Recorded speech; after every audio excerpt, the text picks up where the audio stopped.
smartest man. Keeping it 100. And so the Bears are sending their compensatory fourth-round pick to Jacksonville for Nick Foles. Keeping it 100.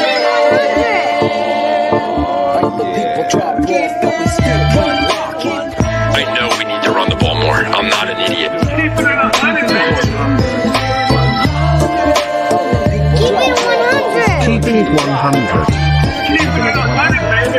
Open competition. Keeping it 100. Smartest man. Draft Dr. Phil and the smartest man. Chicago Bears sweat. Cold commit.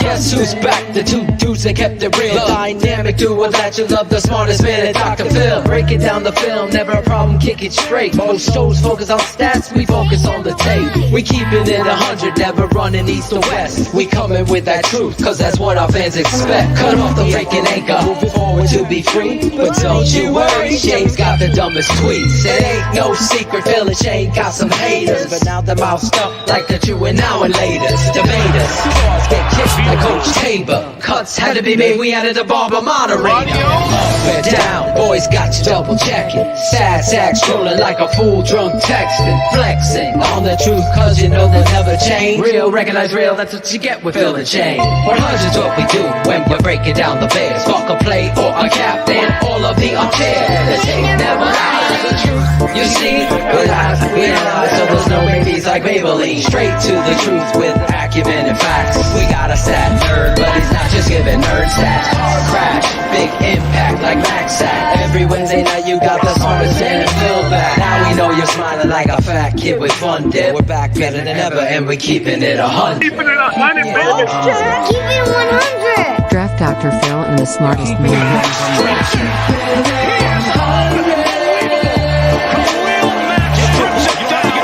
Keeping it 100. Draft Dr. Phil and the smartest man.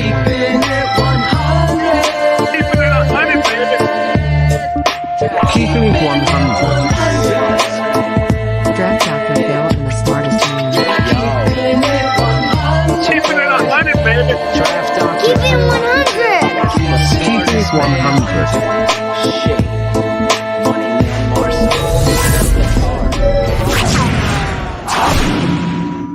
This is Kenneth Davis from the Under Center Podcast and That Davis Show on Keeping It 100 with Phil and Shane, and you are listening to the Tape Never Lies Network. This is Rasheed Davis, former Chicago Bears wide receiver. Yeah, that guy. You're on the Tape Never Lies Network, and we keep it 100. The following show is for mature audiences only. Shy City Sports.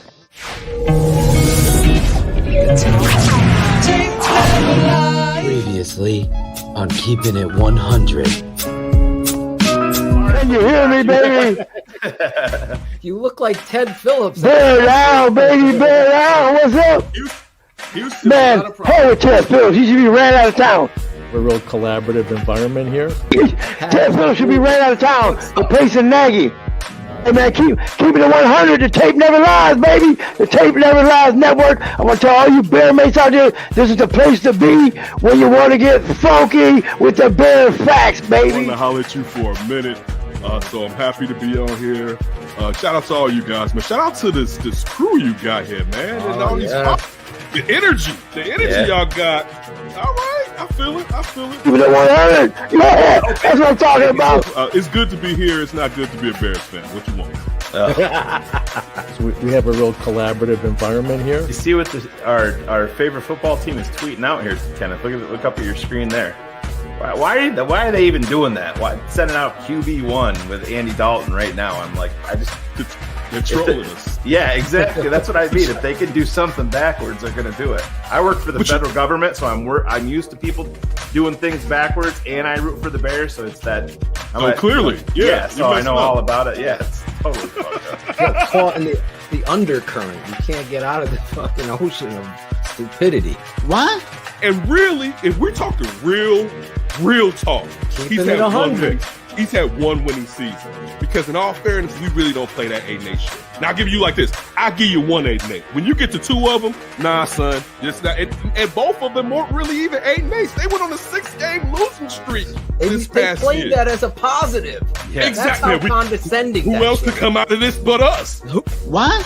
Who can come out of this but us? It's like fucking George Costanza laying under the fucking the desk all week. Well, the shift's over, guys. I did my job today.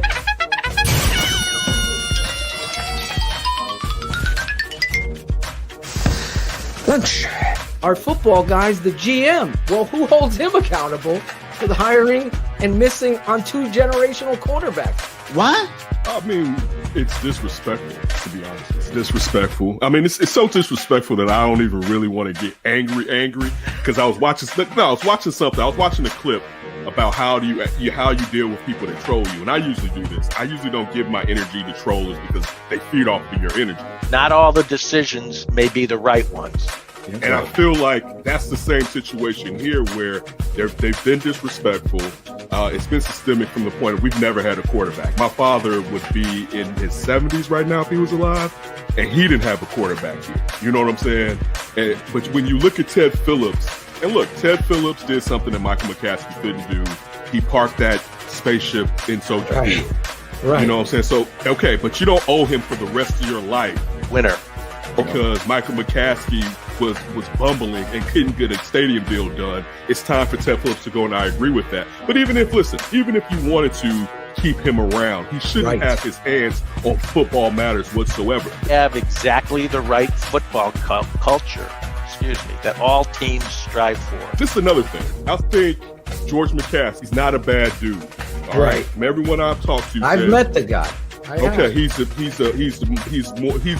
most average of owners that you can find in the NFL as far as, I think he drives a Camry, him and Mitch. Toyota Camry, and he drove it from North Carolina to Illinois for his first day of. Like this. What is it with Camrys in the Chicago? Listen, I mean, maybe I need to get one because we can all get jobs now. You look at his office. If you look at the end of the year meeting, his office is the least nice office out of all of them. Like, he's the owner, but Ryan and Matt are men of character. They are both, like Ted, outstanding leaders. What? We all know how we could be in relationships. I always get down to relationships analogies. All right. Let's just say things aren't going well with your significant other, right? You're either going to fix them or you're going to make it seem like you fixed them. And they've done neither. Outstanding get off. So he times his get off perfectly. Inserting someone over him, and if he didn't like it, then he needs to go. But even if you didn't do that, you should at least give us the illusion that you were doing it. And that's where the trolling, that's not even the trolling, that's where it's like, you know what? I really don't give a fuck what you have with how you feel. And listen, maybe they're oblivious to it. Maybe you're living in that ivory tower for so long, you're oblivious to it. But down here on the ground floor, and I've been saying it for years, you shouldn't give them your money. What? A cap. That philosophy. This year, the collusion by the owners is ridiculous because they knew. They knew, Kenneth. Can I jump in on this? Go ahead. Real quick? I've said it many times. This is just the bullshit to me. No one can answer me this. All right, this is your bank account. You knew before the deal came in last week. You knew the new TV money was coming in, right? Exactly. You could spread this out for a decade and it wouldn't even hurt you. Why are you? Is this what you talk about, the collusion? Why are you coming down and hampering it down this year? You're doing it just because owners are being cheap and they're using the pandemic as you have a new bag. They have a new bag. Wow, they got a brand new bag. They got a brand. It's shiny. Listen, it's a Mel Birkin bag. Yeah, that's how crazy it is. Don't be hating. They have a new bag. And you're telling me that the cap has to go down? He's got excellent get off. One of my biggest pet peeves of being a Bears fan is I'm from New York. Walk down the street and somebody sees I have a Bears hat on and they say, "The Bears." The Bears. Drives me insane. A new bag. There he is. Rashid Davis. Can you hear me?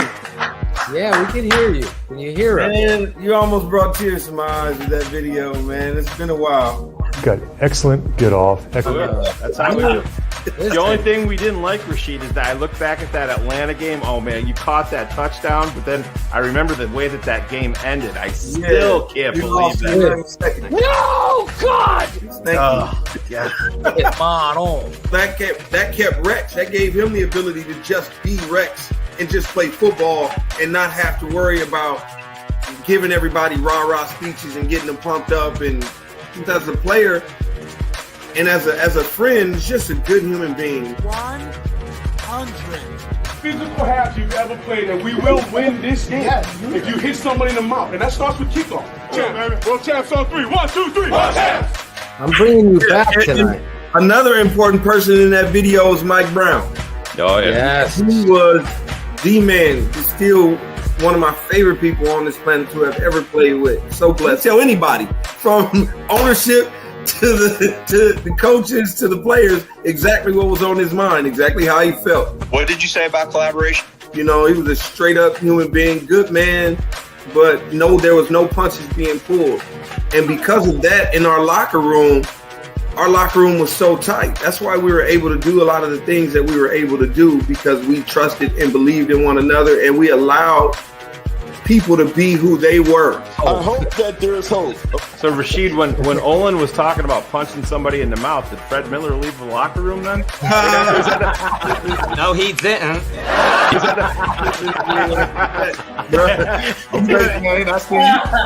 Watch out for Olin now. Olin. And then the penalty. At least throw an right. But we said it to Olin, and you laughed. Okay, all right. As long as you say it to his face, it's okay. Yeah, we did. Started from the bottom, now we here. But I need to know about you a little bit. It's a long story, but I'll make it short.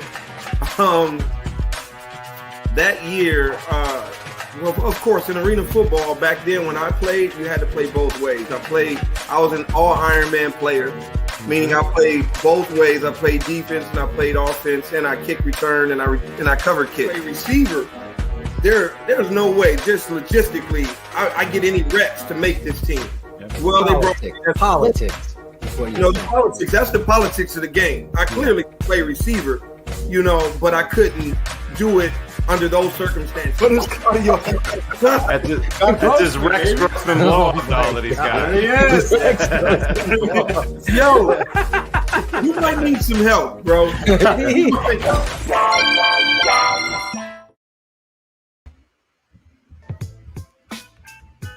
Yo, that was quick. What's up? This is Claudio the Barber, and this is Shy City Sports Keeping It 100. So we got free agency winding down, and we got the draft winding up. So let's get to it. We got a great show for you. We got number 35 running back Ryan Nall coming on to the show. So let's just bring on the Alpha and the Omega, Shane, the smartest man, Marcel, and Dr. Claude knows how to play the game. Thanks for that. Hey, I gotta keep you on your toes, man. Hey, I think you weren't ready for that shit. I handled it. Deer in headlights. He had like the 3-second uncomfortable pause. So who's the Alpha and who's the Omega? That's what everybody knows. There's a lot of that shit going on, Claude. What up, everybody? It's a Wednesday night. We're closing in on the draft. It's going to be Easter Sunday coming up this weekend. And listen, I'm fired up to be here. We obviously have Ryan Nall coming on the show tonight.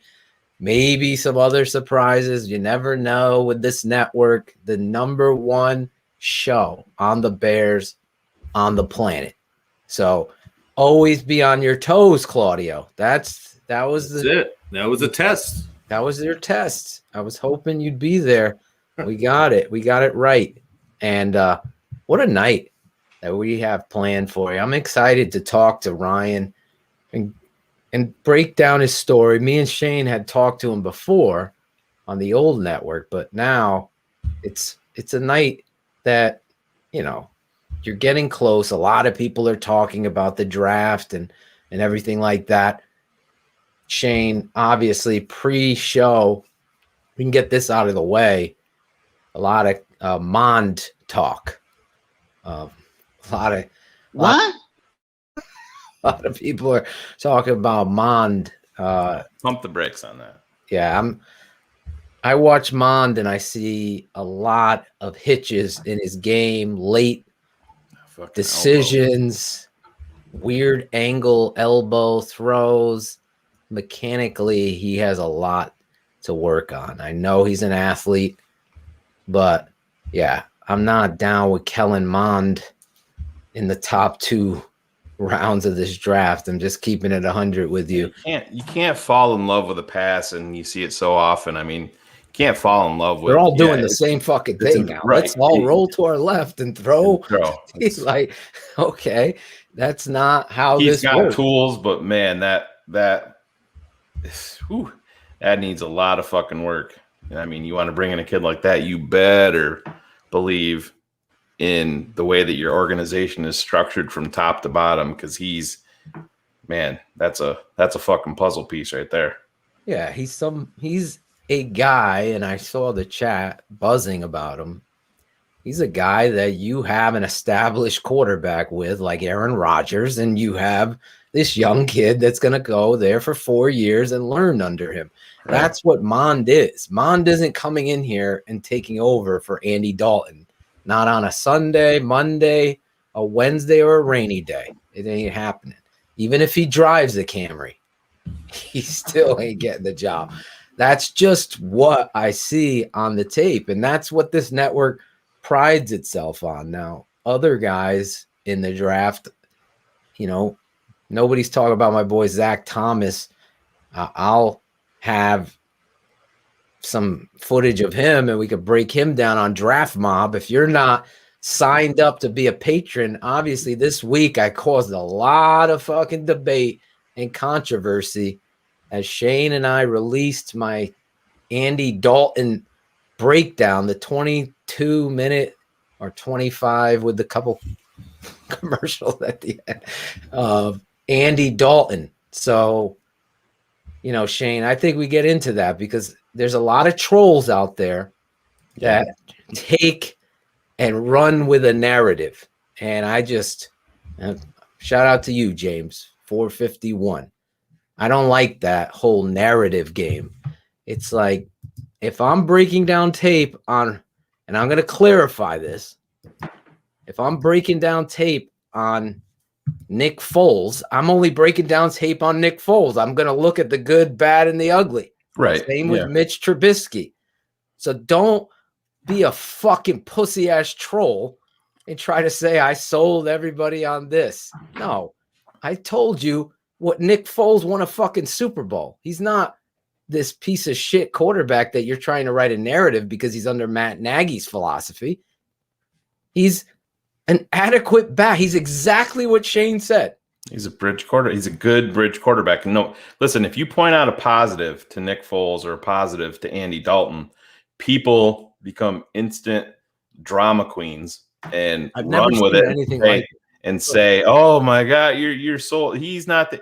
Nobody on this network at any point ever called Nick Foles or Andy Dalton or Kellen Mond the answer. They're not. I mean, it's crazy. Just pump the brake. Andy Dalton was brought here to be a serviceable bridge. Well, Andy Dalton is, and I'll put my name to this. Yeah. He is the best quarterback we've had fundamentally, like I said, since Eric Kramer. Yeah. And that's looking at the tape. Who he compares to, his athletic play, decision-making, is Josh McCown. That's your comparison. So you little fuck troll pussies you start on the kickball team at your rec department. You've never played a game. You only analyze what's in front of you. I'm not trying to be Barelissimo PC. I'm trying to tell what? This is what it is. I'm not trying to change your mind. This is what my opinion is. You either can understand football or you need to go take a class in it. It's really, really that simple. I don't know if I could go through hours and hours of tape looking for bads and coming away looking at that. And then this other point that I want to make. Football is a team game. Don't throw me records and wins. That is the dumbest shit you can ever throw at somebody analyzing tape. Matt Miller can change his board. Matt Miller will do that shit. Not me. I will look at things and really have a struggle time. That's why cars bust my balls with the 5A, 5B. Because I can't pick and choose. I'm not trying to, I don't give two shits. But don't go around spewing bullshit. Shea McClellan. I'm looking at Shea McClellan trying to see what it is he does positively.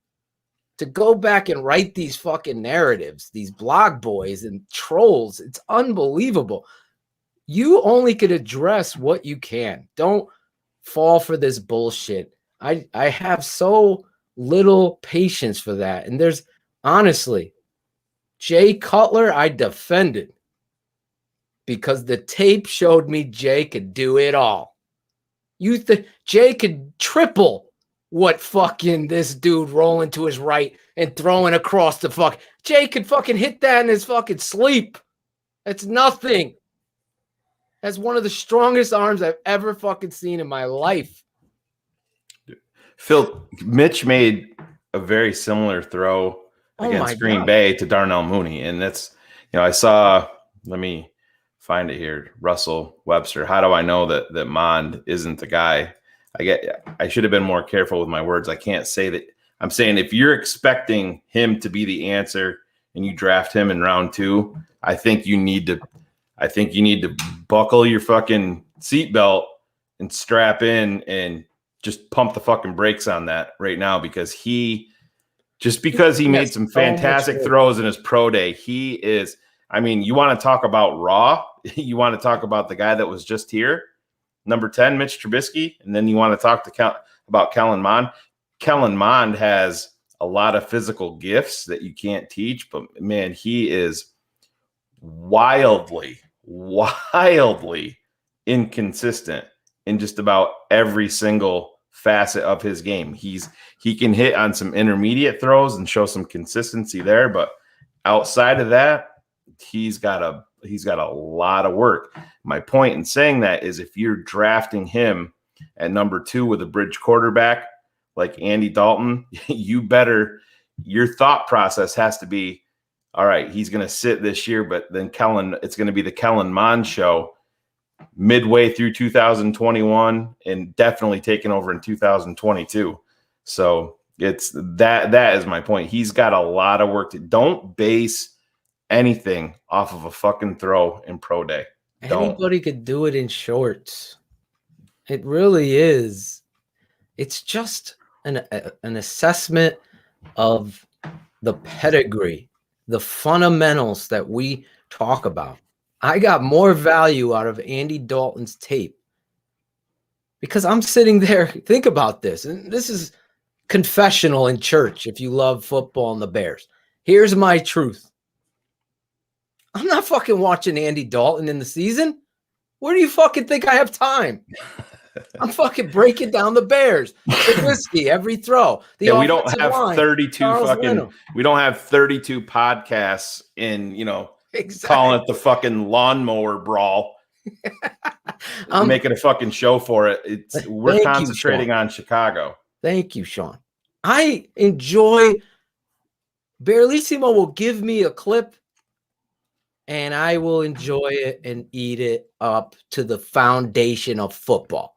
If that's what you want, that's why you're here. If you want some fucking blow the smoke, don't know the shit, go somewhere else with that shit. Go somewhere else. That ain't gonna, I'm not PC. I'm right in your fucking face as somebody, as they said at the top, I saw a couple hundred crew. I'm not raising your kids. I'm cussing, I'm clawing, I'll take scratching. That bet. I'll take that bet with Red Hat. Lance will be the last QB. I'm taking that bet too. I'll take that. That's easy money. Okay. On that bet. Where's Tooch? Get that bookie. He's watching reruns of college basketball from 1974 right now. The reality is, though, Andy Dalton, I don't know how anybody could go away from, I'm literally just, somebody wrote, you didn't put the Arizona game up there. I just picked random games. Seriously. That's how I do it. That's how every scout would do it. Random games and watch what he does on the tape. That's it. And that's the reality. Where is his bad plays? I put him up there. I showed you. The mechanics, it's over and over. He's repetition. His understanding. This is a guy that took a beating. This was something I thought about last night. He took a beating in Cincy. Went to Dallas to back up and hold a clipboard and be some, security net. And he gets thrust in there. And you know what, Shane? To Andy Dalton's fucking credit, all that abuse, all those hits that he took in Cincy, he fucking didn't lose his fundamentals. Well, and one thing that's rarely talked about here too, Phil, when you're in terms of Andy Dalton, is they want to point out the playmakers and everything that Dallas had on the offensive side of the ball, which is absolutely correct. They have some explosive guys there. Yep. But when you talk about the offensive line, Andy Dalton played in 11 games. Mitch played in 10, I believe. Andy Dalton was sacked 2.8 times per game. Mitch Trubisky was sacked 2.2 times per game. So if you're saying that Andy Dalton played with a much better offensive line, it's not true. We're here to provide you the facts and just show you that you're wrong in terms of that. Nobody, and because we're giving you a positive on Andy Dalton means nothing. We're not going to sit here and say and be pissed off and go 100% negative when we do see some positives in his game. He's brought here to be a viable bridge quarterback to whomever is next. Is it going to be, are they going to shock the world and go up? Are they going to shock the world and go get Russell Wilson? Are they going to draft the kid from Stanford? Are they going to piss everybody off and draft Kyle Trask? We'll see. But whomever is next, Andy Dalton's going to be that bridge to them. And that's all we're ever saying. He's a serviceable bridge that comes in and is going to work with laser. Yes, we've heard this all before with Nick Foles. But to me, and I said it last year, Phil, if you're putting me out there to say who would I have rather, my thoughts on this. I was 100% against Nick Foles being acquired last year. I would have taken Andy Dalton over Nick Foles 100%. The other thing is the narrative. Why didn't they get him on the cheap? Because we've said this, they couldn't wait. They didn't know that Andy Dalton was going to be released, or probably they would have, or they should have called there and made a trade. You can blame Ryan Pace for not seeing that, thing before the storm. The reality is he is your quarterback right now. And all we could do is analyze what's put on tape. If he was Mike Glennon, I would have been out there destroying him. Not defending him. So the reality for a lot of these people need to really realize that the tape doesn't lie. That's the whole foundation of this network. If Andy Dalton sucked, I would be all over that shit like flies on shit and producing a showcase of why we should be concerned. Because let's just face it, Ryan Pace's, picks at the quarterback position has been one. It's been one. And it's also show that he's made some moves in free agency that we've all scratched our head. At. Yeah, and that's the thing I see our guy Jeremy put in there. Dalton should have been signed over Foles. He wasn't available. He wasn't available. Yeah, he wasn't available until after free agency and after the draft. Once they secured Burrow at number 1 and knew that they, got him in and that was going to be their future, they moved off of him. That's why he signed for so cheap in Dallas. That's the reality. Everybody's saying, "Oh, look how much you paid him this year." Listen, Jermaine Ifedi signed very, very cheap last year. You want to break things down, the Bears get quadrupled his income. They gave him 4 times more the amount this year to re-sign for 1 year than they gave him last year because the market dictates it. And I know I had a back and forth about Mitch Trubisky going to Buffalo. Here's the big separator in terms of Andy Dalton's situation versus Mitch's. Mitch was on the open market, free to sign with 32 teams. Yep. He was a free agent. Anybody could have went after him. Mitch could have made his choice, whatever. But yet he signed in Buffalo for $2.5 million. And that's $2.5 million isn't even close to a good backup quarterback money. Mitch took what was the best situation for him, in my opinion, coaching staff, but Phil, if somebody offered him, Ben Albright reported they said the Broncos didn't offer him anything. Right. But that's what Mitch tried like crazy to get there. But that's the reality is the narratives are going to be out there to make people feel a little better. And the blog boys will start writing cursatory stories about Mitch Trubisky now. Whatever gets clicks, that's the fucking bullshit that I can't stand. The narrative. I watched the tape of Dalton. Used to bring Richard Gordon's comment right there. Thank you. This is what the goal was, to have somebody watch it and say, wow, now I know. Because I'm watching someone break it down that isn't some bullshitter on the internet that doesn't know 3-step game, 5-step game, where their foot should be, how much weight distribution. How does he read coverages pre-snap?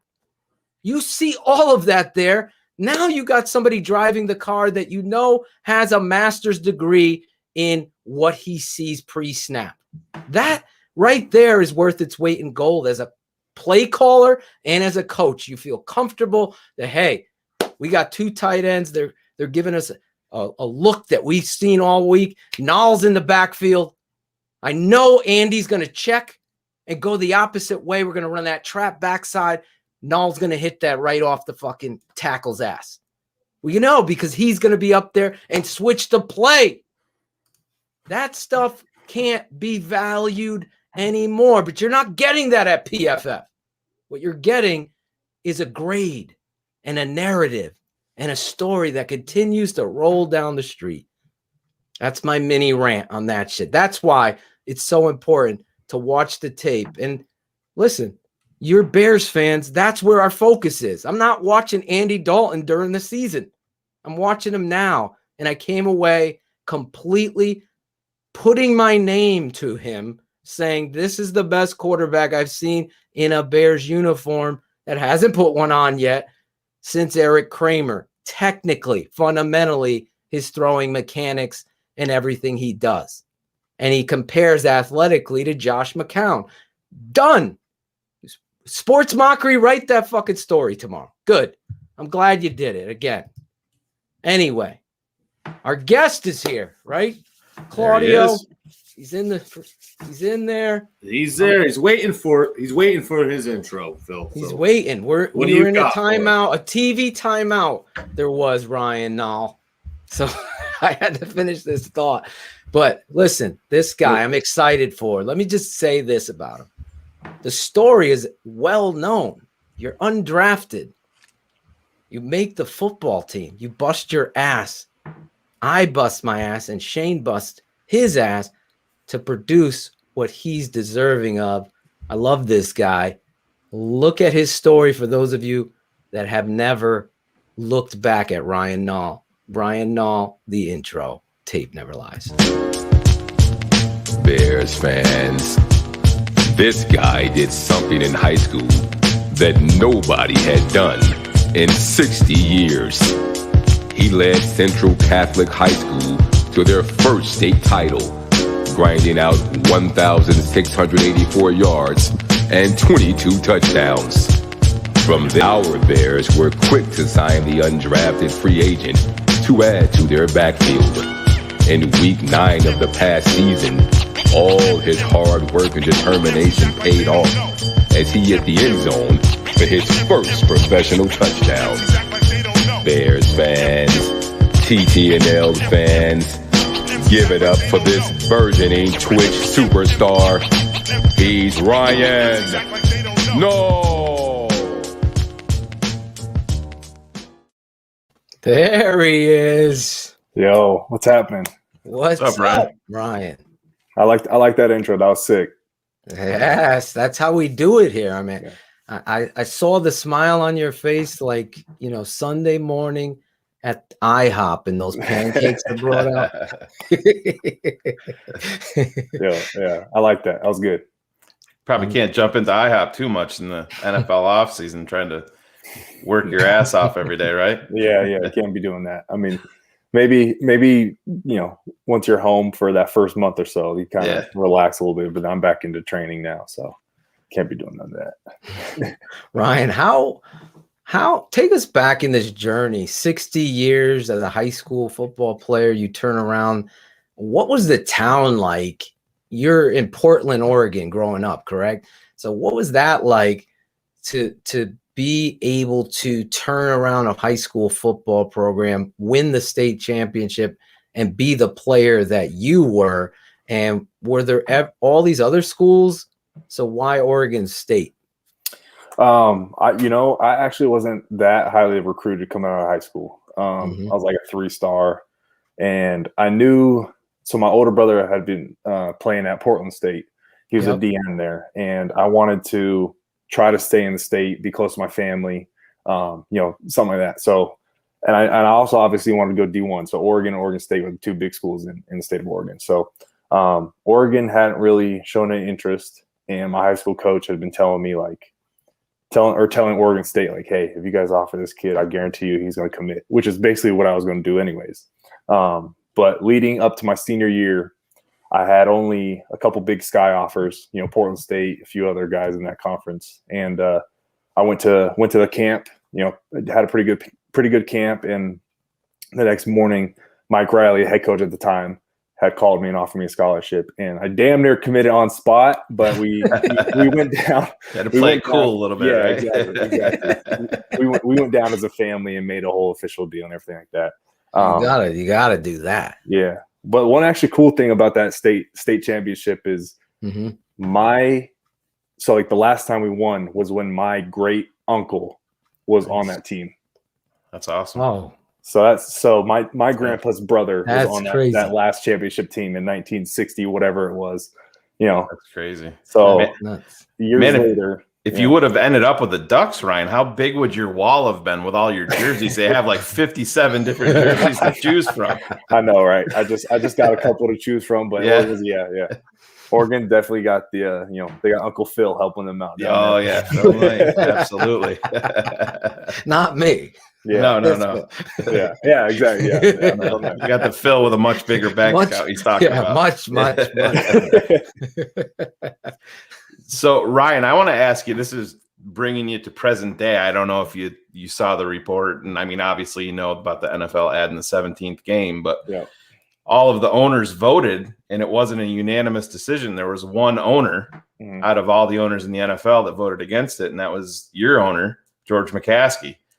I agree with George standing up to that, because I think it's a shout out to you guys that he employs. The NFL likes to preach safety first 24/7, 365.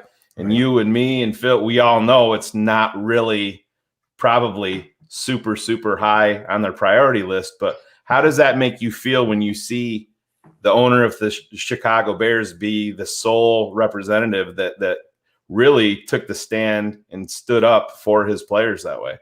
Yeah, I mean, it feels good. The Bears organization, they always do things the right way. And from the time they brought me in, they tell me that they'd rather have somebody with character than someone who could play a phenomenal football. And that just goes to show to the character of them and the McCaskey family. I don't doubt that they voted against it, in terms of player safety and mental health and all that kind of things that goes into it, because I know that they take care of us. And like I said, I'm not surprised at all that they voted against it, because they're not necessarily in it for the greed and the money and all that kind of stuff. They're in it for the relationships that they build with their players. Is that something, just to play off of that? Sorry, Phil. Is that something that you've texted back and forth with your teammates, that you guys are like, hey, Mr. McCaskey did this? Is that something that you've talked about with any of your teammates? No, I haven't yet. I mean, it's fairly recent news. So I haven't really gotten much time to reach out to anybody, but I think we can all, as a team, we can all agree that they look out for us, especially with the, for example, all the social justice stuff going on during the season. We decided as a team to kind of, hold off on practice one day and discuss about real issues, and they were all for it. They wanted to know what they could do on their end to back the players. Let me ask you, how much do you talk to George McCaskey? Does he come down and speak to you players in the locker room or at functions? A lot of fans would love to know that. Yeah, obviously this year is a little different. We couldn't have as much exposure to the front office and all of the little, or the small, I'm not saying small jobs, but the people in the front desk when you walk into the building, the reception, people like that that weren't in the building. So our limit to the McCaskey family was definitely not as much as it used to. But if we're at an event like years prior, they want you to come up and say hello. They want to talk to you. They want to get to know you. And they say that to us when they talk to us as a team every single year. And whenever I was at an event and for some reason they're not already, talking to somebody important, I would go up and just say hello. And even if it was just simple as that, just a hello and go on with my night. But they want you to come and talk and see how you're doing and things like that. One other thing, Shane, how, you're around I've been around football people my whole life. So keep it 100. Like, how much do you feel like winning is so important to them? I mean, winning is everything, Yeah. And they're trying to do what they can to get that Lombardi trophy every year. And we talk about it every year as a team. That's the number one goal, no matter what. But obviously, we got our little, individual goals as a team that go along with that. But right. We when I got there, it was Coach Nagy's first year as well. And I don't know what the facility looked like before. I don't know where the showcase room was or wherever they had the '85 Bears trophy. But from what my understanding was, when he got there, he put that thing front and center right when you walk into the building to be a little mental reminder that you want that's the ultimate goal, no matter what. So, it's frustrating when we get there, we get so close, and then it doesn't happen. But that's the ultimate goal, is winning. Let's dive into it head first, man. We got to talk quarterbacks. We're talking the Chicago Bears, and I don't want to put you on the spot and name names. Yeah, it's just listen. I heard my little rant about Dalton. Phil and I have been Bears fans our entire lives, and it's really been what's held this franchise back from being, the all-time winningest franchise, yes, but it's really what's held them back from being consistent. Right. Yes. And how close do you monitor what's going on in these off seasons? We've had guys on here that, they're like, nah, draft day, I'm out playing golf, out of free agency, whatever, stuff like that. But like Ryan Nall being Chicago Bear, are you focused in on these signings and keeping up with it and seeing what direction they're going? Yeah, I definitely do. I got the little Bears app thing and get the notification pops up on it. So I see all the signings. You submit questions to Lunch with Larry on there? No, I get to talk to him. We don't either. No feel bad, bro. But yeah, I see. I see it. I see it all. And when I see they signed Damian Williams, they signed. I saw they signed all that stuff. Mm-hmm. And the quarterback position, that's always tough. It's one of those things where you can almost never make everybody happy. Yeah. Right. So like, for example, if that stuff with the trade stuff with Russell Wilson going on, if we get him, Who do we lose? Who do we lose for him? You know, Is everybody like looking around? Yeah, it's like great. We got Russell Wilson, but we lost Khalil Mack. You know, or we lost Roquan or something. You know, it's a give and take. So it's hard to please everybody. But you know, like you were saying, Dalton's a veteran guy. He's been in this league a long time. He knows what he's doing. He's been in the league for that reason. So, you know, I trust their decision making with what you know, whatever it may have been to move towards Dalton. I know a lot of Bears fans were upset that we didn't, you know, push further and harder for Wilson, but you know, there's a reason that Dalton's been in this league for what, 14 years, something like that, 15 years almost. Yeah, been around. Yeah, and I honestly haven't done, you know, film work on him. I haven't watched much tape on him, just a couple games here and there that he's been on, you know, national TV, and I feel like he's always been a solid guy. So, you know, I'm excited to get in there and start working with them and kind of picking his brain a little bit and see what he knows about the game. So, you know, I think they did say that they deemed him the starter right away. So I guess, you know, and that helps too. You know, it helps too, knowing that he's coming in here, he's going to be the guy. So he doesn't have to worry about all that bullshit about, oh, you know, we're competing, we're doing this stuff. No, it's he's coming in and he's going to say, hey, I'm running this team.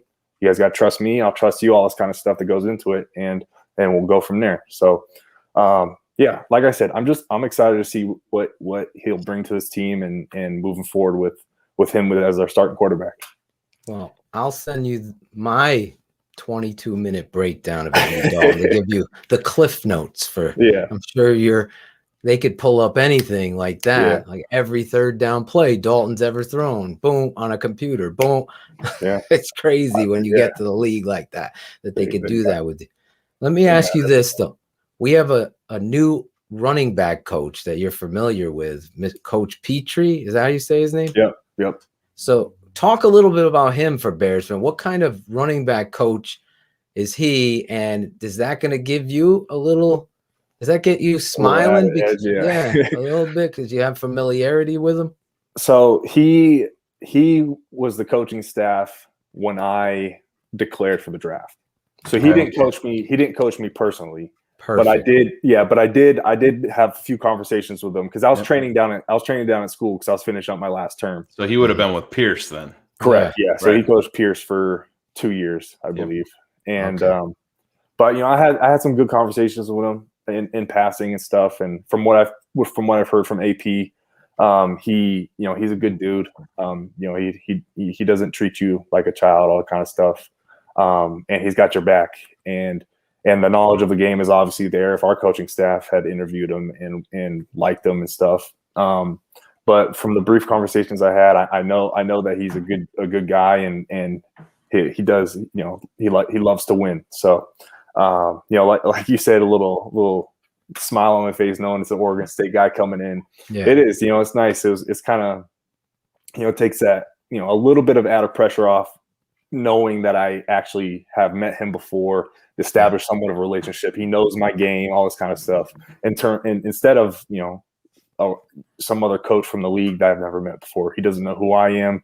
I got to earn my trust with him again, and basically start from scratch. You know, with Coach Petrie coming in, it's definitely, you know, I'm not starting from scratch. He's seen my game. He's watched film on me, all this kind of stuff. So I'm excited to get going with him as well.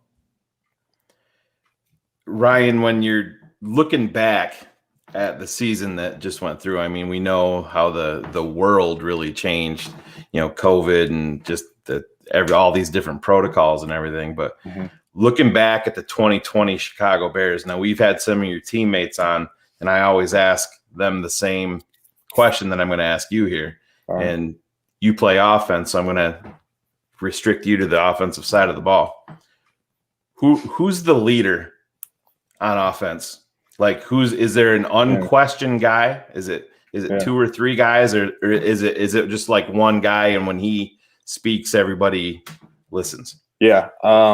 Offensively, I would say it's a couple guys. You know, Allen Robinson, Mitch Trubisky, even Nick Foles when he was, you know, deemed the starter at the time. You know, Tariq and those, I would say those are probably the guys that are kind of like. So I have to dogs, you know. I have to play off of that a little bit, and I'm going to give you some props here because out of all the guys that we've talked to, you are the first guy that has named a quarterback. Oh, really? Yep. Yeah. And this is like, I'm not bagging on any of the guys that were here, but that's very, very important. I mean, come on, it's the quarterback position in NFL, and that's, you know, we've had Cody Whitehair's name, and we had Josh Woods on.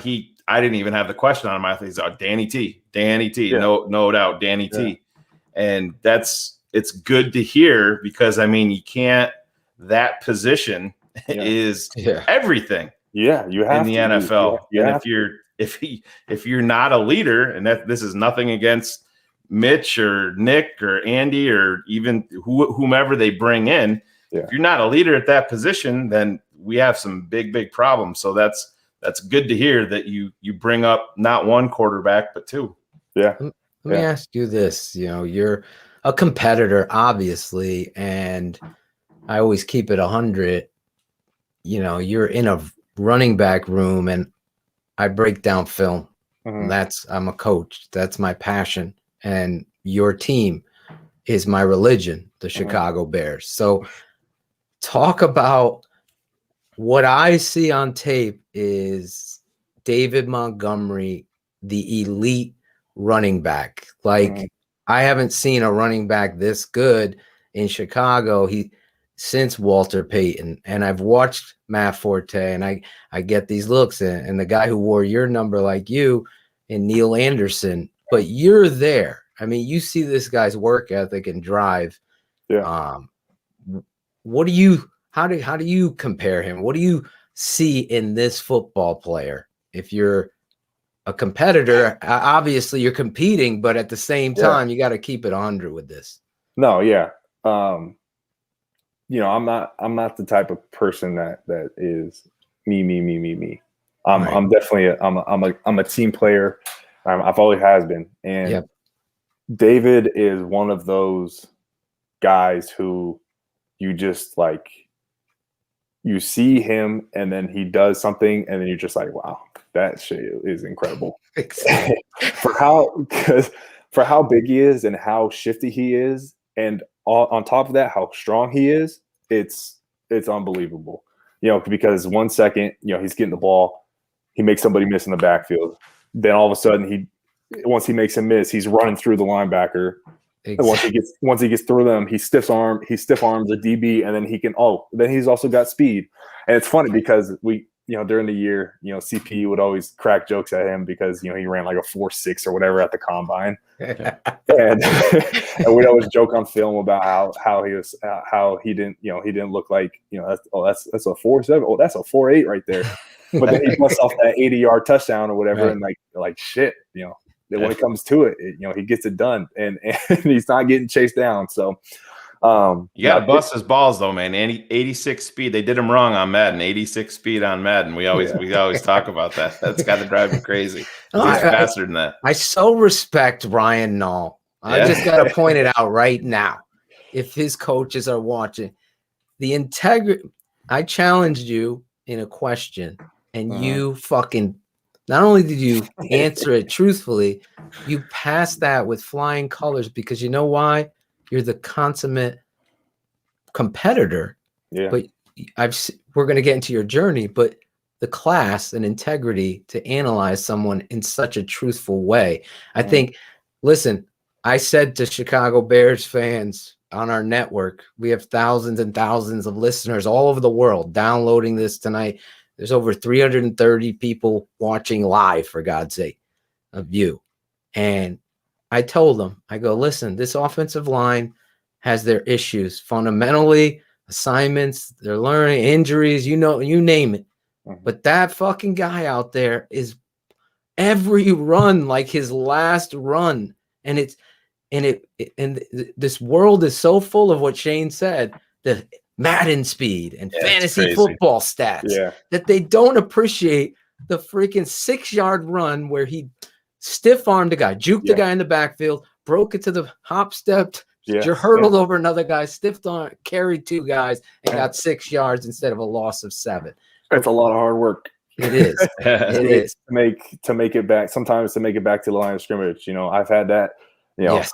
preseason, college, a lot, unfortunately, in college. Yep. I dealt with that. And, you know, like you said, a lot of people don't realize how important the little things are in the game.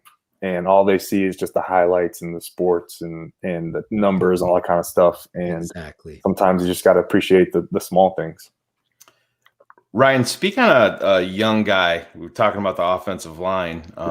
Obviously, is a guy that was thrust into the position because of injury and James going out. But you have a fellow UDFA like yourself and Sam Mustapher.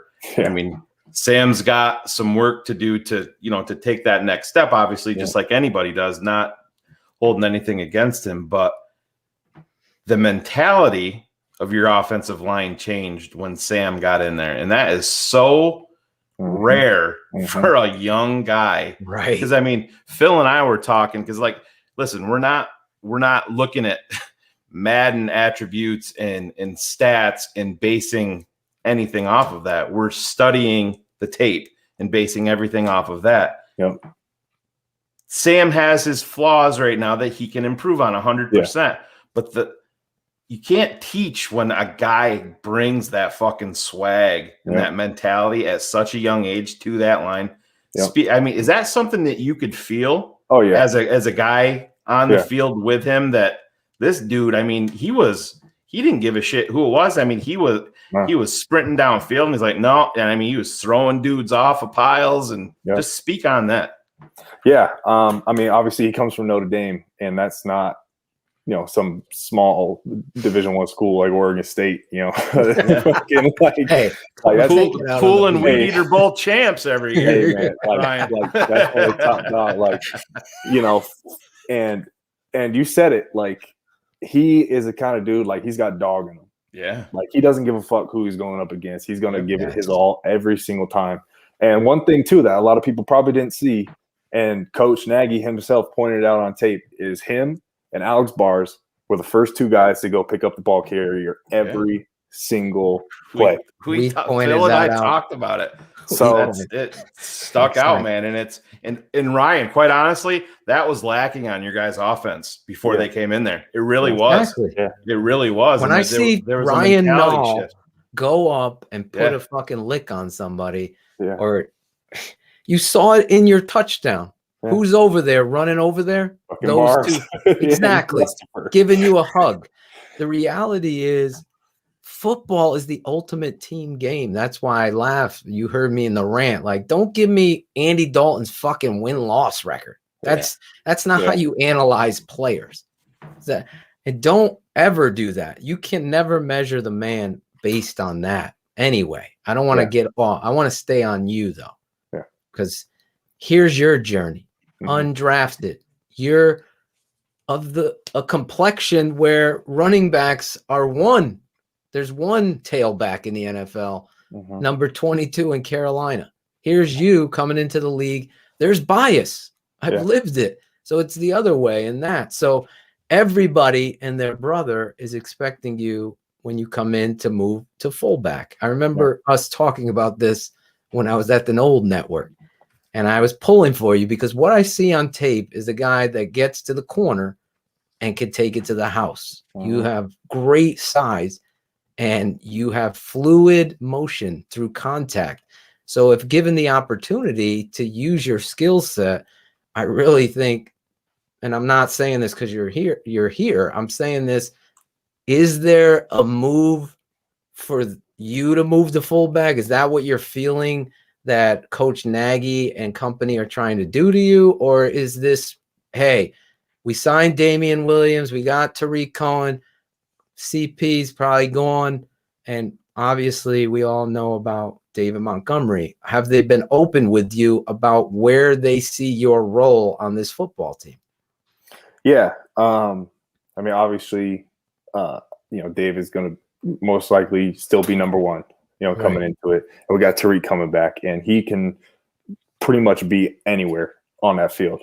And, you know, signing Damian Williams is bringing in a vet into the room, and to have that vet in the room, it makes a difference, you know, be able to talk to the young guys and things like that. So with me, I've been, you know, teetering that line of, you know, they've talked about moving me to fullback and H back and keeping me a running back still, and obviously I'm playing special teams, and you know right now that's still my number one, you know, way to get onto the field is through special teams. You know, but moving forward, you know, I'm going to be wherever they need me to be, because the ultimate way for me to stay in, not only like with the Bears, but in the league, is to be a Swiss Army knife. Right. So if I can be line up at fullback, if I can go, you know, split out, you know, a little bit of tight end, H back, you know, go split out wide, run some goes, slants, you know, some over outs, whatever it may be. But at the same time, they know my skill set and be able to be in the backfield and pass protect. And here, hand the ball off, you know, I formation, third down back, you know, whatever it takes. Like, I just, you know, I'm at the point where I just, you know, I need to get on that field and stay on that field. So it's another great answer by you. It's again well said, as Mike Tenorelli, my boy. He's the Bachelor. There he is, Mikey T. Yeah, that's so well said. Because listen, I'm gonna keep it 100 with you. You don't have to comment on this. I'm going to comment on this. So try to keep your face straight. I watch tape and I see JP Holtz not do his fucking job over and over. And it infuriates me to no end. Like, you have one job, fucking kick out that defensive end or edge rusher, get up in there on the bob play and get the fucking linebacker. It's just not happening. So honestly, your answer to that, you have an opportunity if you are mentally like embrace this, because I'm telling you, man to man in front of everyone, you from high school, you got to fucking reach and dig into that soul, because you turned around a whole fucking town. You turned around a whole program. And I saw you at Oregon State. I talked to Coach Mike Cavanaugh, the offensive line coach. He has nothing but amazing things to say about you as a kid and an athlete. So if you truly know the jackknife way, and that is the Swiss Army knife, then you go in there and fucking just light Danny T's ass up, even if he gets pissed. I'm making this motherfucking team, because I'm telling you, the biggest, other than left tackle in my book on your football team, is the fullback wanting to deliver blows and doing it properly. And JP, he can come on here. I'll say it right to him. You have an opportunity to win games for your team by being the ultimate teammate. You are an athlete. Yeah. Mike Cavanaugh, Coach Cav, he'll break down offensive linemen like nobody. What he said about you and your character, I would fucking go to war for you. So that's just my little speech to you. As I really believe in you, Ryan, and your answers tonight about David and about your journey. Obviously, we're not done, but I'm a bigger fan. I think these fans listening in see the integrity and the competitive drive. Just get on the motherfucking field. That's what you want to do. And no one should ever go against that. I'm sorry, Shane. And knowing that you play special teams like that, Christ, I'm fucking put you back at punt returner. Versatility gets you paid in this league, man. Exactly. I mean, you got great hands. Yeah. You got great speed. What was your 40 time? I saw a couple people wondering. Do you remember what you ran? Yeah, I do. Combine was 4.58, and then pro day I got it down to 4.53. You should have came out in 2021, Ryan, man. They're handing out 4.3s like Oprah hands out cars. Everyone is 4.3, 4.3. You get a car, you get a car. Crazy. And read it all over Twitter. But right. Yeah. Gil Brandt's watches. Yeah. They're like, hold on, let me. Yeah. Now go. But so Ryan, when you guys come off a tough game, take the fans and take Phil and I into the tape room. How much accountability is there from the coaching staff to you guys? Now, if they go out and they see the left tackle whiff completely on her block or not do what he's supposed to doing, is he getting his ass called out publicly in front of the entire room every week. It's funny that you kind of brought it towards that. We do this thing, and this year was the first, with Coach Nagy, at least in my time being there, was the first year that we've done it. Yeah. Where he talked about that publicly. He did. Oh yeah. Yeah. For the good, the bad, and the ugly. Yeah. And team meeting Tuesday morning or Wednesday morning, whenever it is. All of us, the whole team in there, coaches, strength staff, everybody's in there. And we go through and we put the good plays on there, the bad plays on there, the great plays on there, and the ugly plays on there. And no one's pointing fingers, all this and that, but he's putting it up there so that everyone can see it as a team and to get that sense of accountability to make you want to be like, all right, I'm letting my guys down. They see what I did wrong. How can I change it next time? And I love that because no one's, shit happens in football. We all know, every play is not going to be a perfect play. Something's going to happen. But when it does click and you do get that one couple great plays that he puts on there, the energy in the room does get lifted, and then vice versa. When you get them shitty plays on there, especially coming after a loss, it's like, damn, like that one block, or like, damn, that one gap assignment, whatever it may be. It really makes you want to play for your teammates that much more. So how is Nagy the man? Obviously, we see what have you, who calling plays. Obviously, I'm sure Shane is going to ask you that, but the guy, is he an in-your-face expectation of you in private, or just to double back on this? Obviously, the first time he's done it, he's never been a head coach before, so he's learning on the job here, right? So accountability, as you said, you like that. Yeah. I think it's so imperative that you hold everybody accountable in front of everyone, but in person, how does he deliver the message of expectation to each and every player on offense, especially? Is that something that he delivers home to you, like his expectation of you? Yeah. He's like it says on the screen, keeping it 100.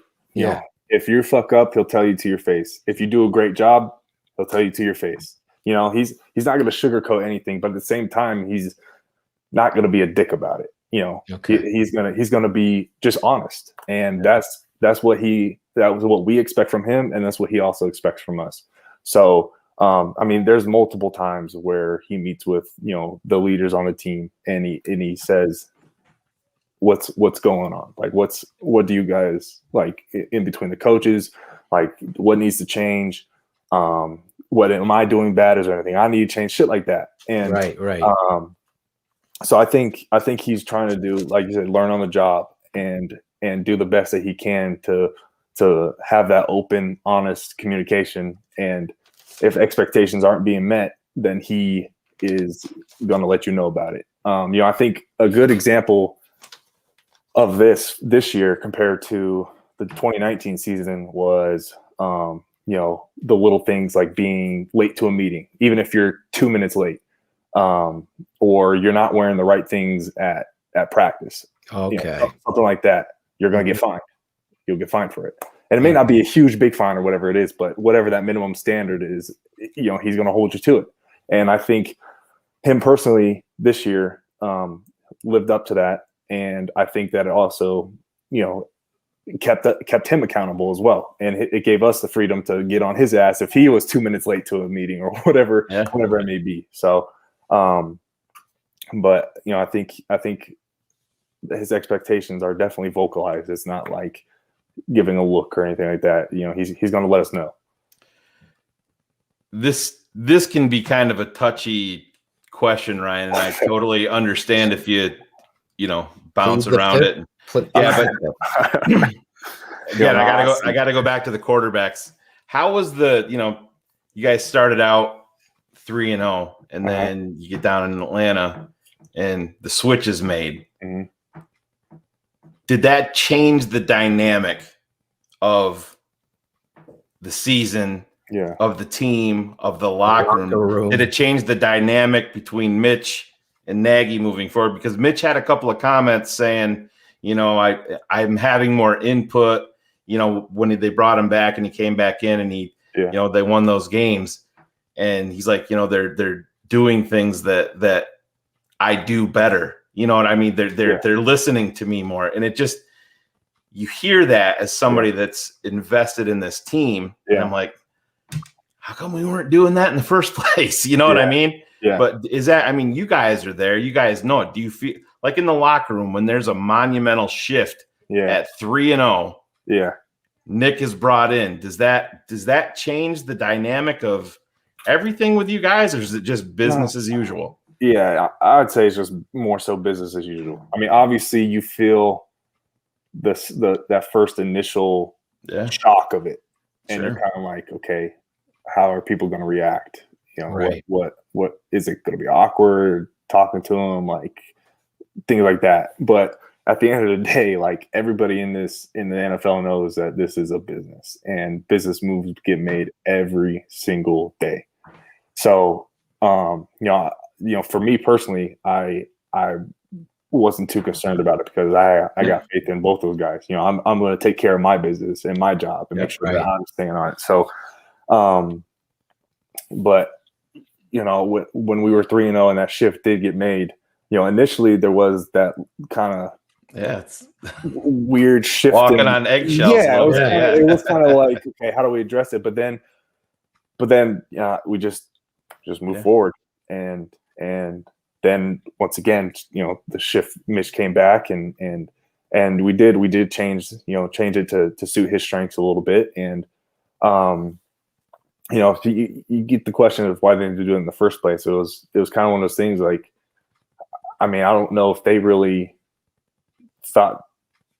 I guess I'm trying to figure out the words. What I'm trying to say here. Well, yeah, no, I think I know where you're going. Is it just something that if they're doing everything if they're tailoring everything to exactly what Mitch does well, that it may restrict a lot of other things, and that's not really a shot at Mitch. It may hold back the greater good, rather than, you know, making it all about number 10. Yeah, exactly.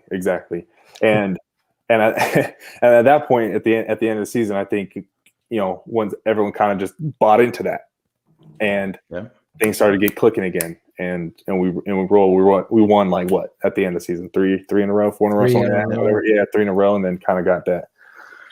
You know, we slid into the playoffs, but that 3-game winning streak was a big focus of the offseason presser with the collaboration crew. But but no, Ryan, like speaking on that, you know, I mean, you talk about Mitch and the leadership. One thing that impressed me, and where I'm going to give Mitch 100% credit, is at the end of that game, he didn't have to come out and face the media. And he did. And to me, that says a lot about Mitch Trubisky. Now, I'm not even talking the football player. That to me says a ton about Mitch Trubisky, the man, because you don't see that in this league very often, where a starting quarterback at 3-0 is going to, you know, get hooked, and then he's out there facing the music at the end of the game, you know, in a week 4 game. So that speaks to you talking about his leadership quality. Yeah. I mean, he's a very high character guy, does things the right way. And a lot of people don't, you know, see it, but he works his ass off too. And he got to where he is today because of that. So, you know, I got nothing but love for Mitch.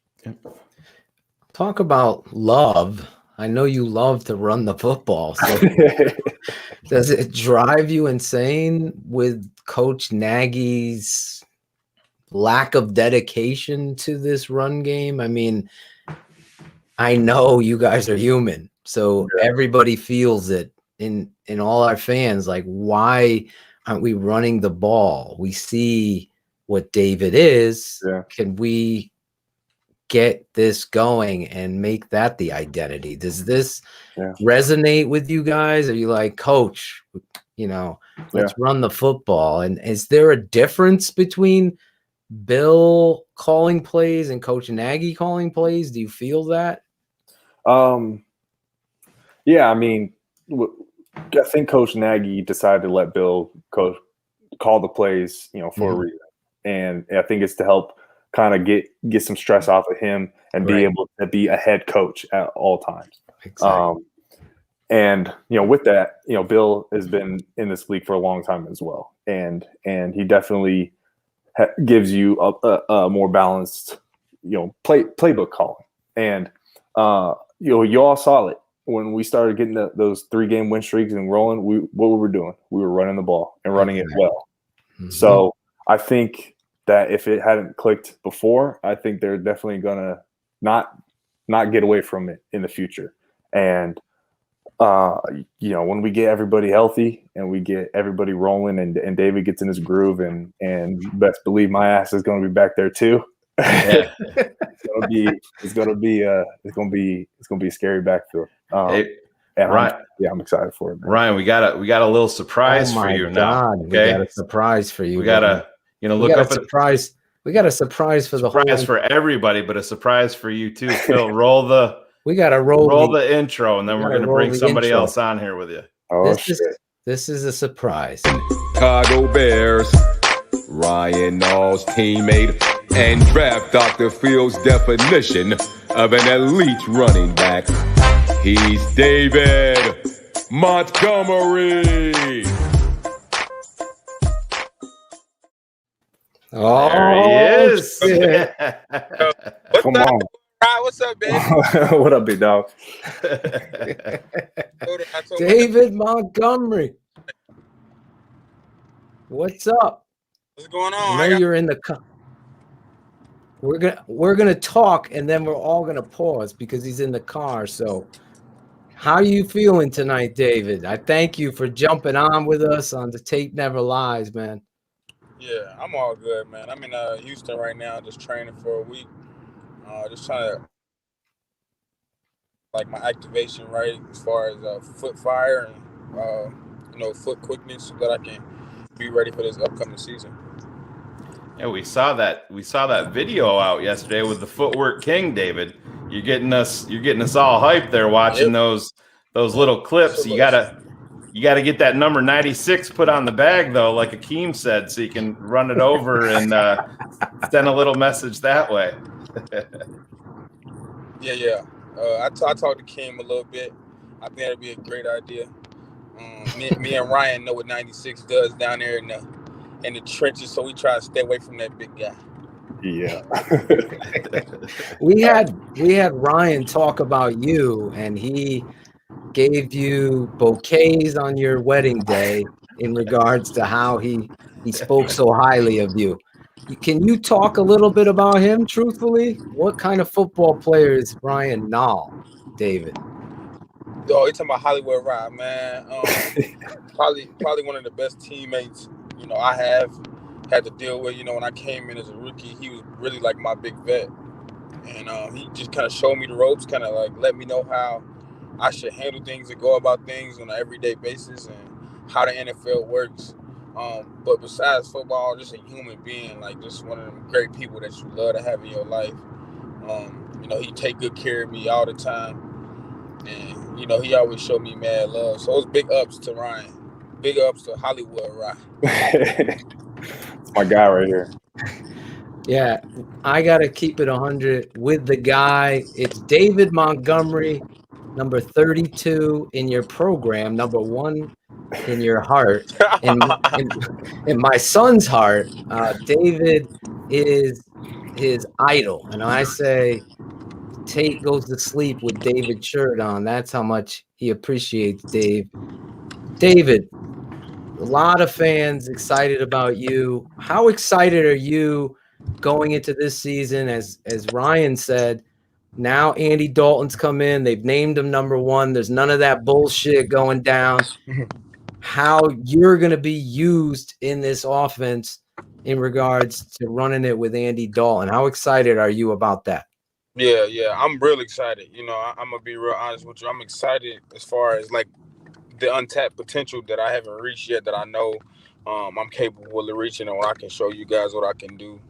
I don't know what I'm going to be to the offense, but I know that whatever role that I have, I'm gonna do it to the best of my ability and give 110% for the brothers around me, so we can get this thing rolling, man. Because Chicago deserves it, and I want to be here and be one of the people that help change the program so that we can get what we deserve.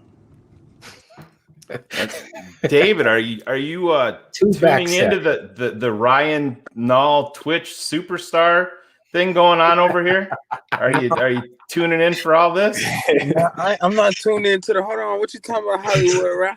Speak on it, Ryan. Every time I'm on social media, it's like I'm going live. Yeah. He been in a few streams. He been in a stream or two. Oh yeah, he's yeah. been in a stream or two. I gotta learn how to drop some subs and stuff for my boy. I'm gonna drop some, but when I get back to Chicago, I'm definitely gonna be streaming too. So y'all better be sure y'all tune in. Absolutely. Where could they tune in, David? I'm gonna put it on my story when I put it on my Instagram story, and it's also on my bio too. But I'm gonna put it on my story when I go live, so the people know it's real.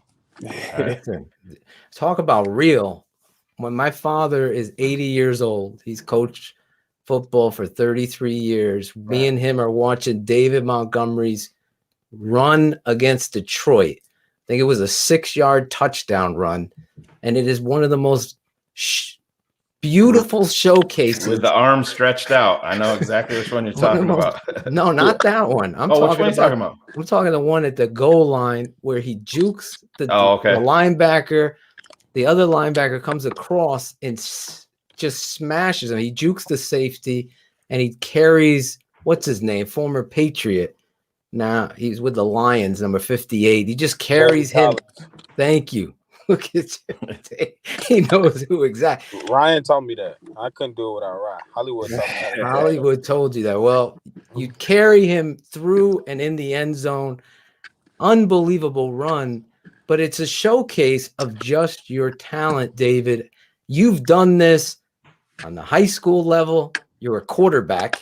Then you go to Iowa State and you do the same thing. You lead the country in broken tackles. Is there an attitude? I know you're working with my boy Rashad down there, the footwork king. He's the best in the business. You got to get Hollywood Rye down there to work with him because he is. But how do you get that freaking showcase of power through contact and balance like that? Is that something that you were just born with, or is it an attitude that you have? Yeah, I definitely think like everything that I've been through kind of like gives me the opportunity to unleash all of it when I get on the field. So like my will to not want to go down, like that's not because I just get up every day like I want to do it, just like the way I play. Like I wear it all on my sleeve and on my shoulders. You know, I just love this game. And, you know, the last thing I want to do leaving the game is tell myself I got regrets and not going hard enough for everybody around me. So I just do what I can when I can. No matter how I can, I'm going to get it done. Mm-hmm. David, real quick, take us back to the Houston game. First play, you see that get blocked up and wide open, and you go 80 for the touchdown. Have you ever been a part of another game like that where the first play you housed it on the very first play? In high school, I did it all the time. Ryan, though. He know when he was in high school, he did it every time on his first play. Yeah, high school was a joke. Yeah, you want to know what the joke is? Talk about that. I don't want to get you in trouble, but this is keeping it 100. So you get 80 yards on one carry, then you only see 11 carries in that game. Hey, I just run the plays. I don't got nothing to say about it. I just go out there and play, man. Do what I can do when I can do it. Well, you can do it. You are. I tell Coach Nagy, Draft Dr. Phil told him the identity of your offense is found through number 32. I'm not saying that because you're here. I say that every week, and all these fans know it. This guy, David Montgomery, with Hollywood Rye, a new nickname, Hollywood Rye, on the Tape Never Lies, keeping it 100. One of your attributes is your ability to catch the football. Both of you guys have great hands out of the backfield. Is this something that we got to have Coach Laser and Andy Dalton just ready to rock and roll this year with the two of you getting down inside those seam routes, getting those flare routes matched up against some of those linebackers with Reek Cohen coming back? For sure. No, they got no chance. Rod probably got the best hands between me and him. Really? Like, he probably catches a little bit better than me. He probably I know I can dance better than Ryan. Hey, that's true, but just a little bit though. I can get down though. Yeah, Rock can get jiggy now. Yeah. He can get jiggy. At least you're keeping it 100. I always keep it 100. You're giving him the better hand. So if it's a race, who's winning the race out of you two? If I'm running the 80-yard Rant, I might get Rod by like a step or two. Don't let like the 40-yard dash times that get you. Don't let that fool you. Don't let that fool you. I told you. Rashad already came on here preaching that. Yeah. Don't let that fool you, because you know what I'm saying. Because game speed different. It's completely different. Game speed is different. David, you've been a testament. If an equation was game speed, you're the answer. The reality is the tape doesn't lie with David Montgomery joining us. I'm excited. Yes, I see a lot of fans in the chat are fired up that David's here. Your Chicago Bears running back. David, talk about who in the league, aside from your teammates, who in the league gives you the toughest time when you've gone up against them so far in your career? Probably the Saints. Really? Yeah. David, they got a real good defense. I can't even lie. I gotta be real honest. Big up to them boys, respect to them. Yeah. But they've always been the toughest that I've been against since I've been in the league. They just they fly around. Cam Jordan, DeMario Davis, Jenkins, all them boys on that side of the ball, they nasty and they're relentless with it. So big ups and respect to them. I owe them one. Do you guys have any update on how Tariq's doing in his rehab? Is he going to be ready to roll? He doing great. I can just say that he doing real good. Yeah. So when you guys see the Bears bring in Demario Williams, Damian Williams, Damian Williams. I had the linebacker from the Saints. I had him in my head. Damian Williams in. Does it frustrate you at all, or do you just take it as, hey, this is competition that breeds success, and that's how I rock and roll? Yeah. He's a hell of a player. He's a great asset to this team, and I'm excited to what he's gonna bring to the table to help the offense. At the end of the day, it's about the team. What we're trying to do to get everybody else around us better. So, it's good. It's great to have a vet here too, so I can learn off him too. Yeah. That's what I was saying. He's been in this league for a little bit. He's won a Super Bowl. He knows what it takes to get there. So all we can be is a sponge and just hear what he got to say. Just soak it up. That's all you can do. He should have been MVP of that Super Bowl, quite honestly. I mean, he played great. Yeah. David, I asked Ryan this question before you came on with us. You see that the league is expanded and the 17th game coming into play now, and 32 owners voted, and there was only one owner that voted against it, and that was George McCaskey, talking about, player safety and stuff like that. And how does that make you feel as a Chicago Bear that you're the owner of the franchise that you play for was the sole voice really thinking about the player's safety moving forward? It just shows, that he listens to us, and he understands what it does to our bodies, or to my body personally. I've only been in the league for 2 years, but playing 16 games itself is, it's no joke. Yeah. It's a long season.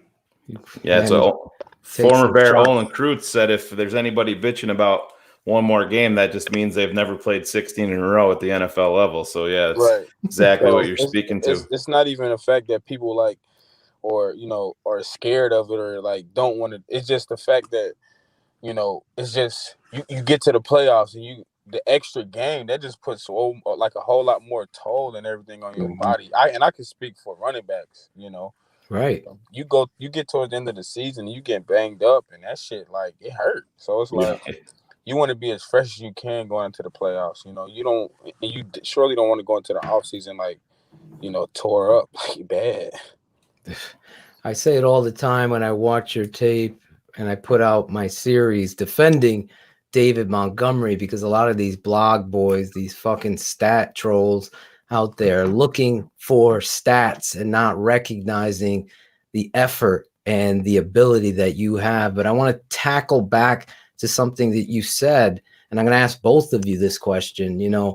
You kind of hinted at it from your childhood, from your upbringing. There's something that has kind of spelled out how you run the football. What is that, David? That drive and determination? Where does that come from? I just want it. I just want this shit bad, So I push myself to the extra limit, I stopped doing this game. I stopped playing this game for everybody else a long time ago. And I realized how great I can be for myself. And I put me in front of everybody else. And that really kind of put in perspective for myself and what my capabilities are. And, I don't mean this in the worst way. I don't want to tether anybody's feathers when I say this, but I don't listen to fans, or I don't believe I have fans, because there's good commentary and there's bad commentary.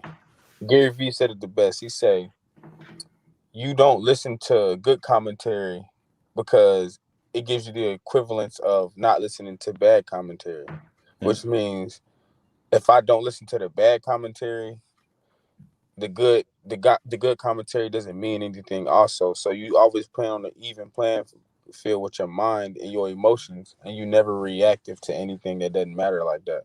So that's kind of how I take it.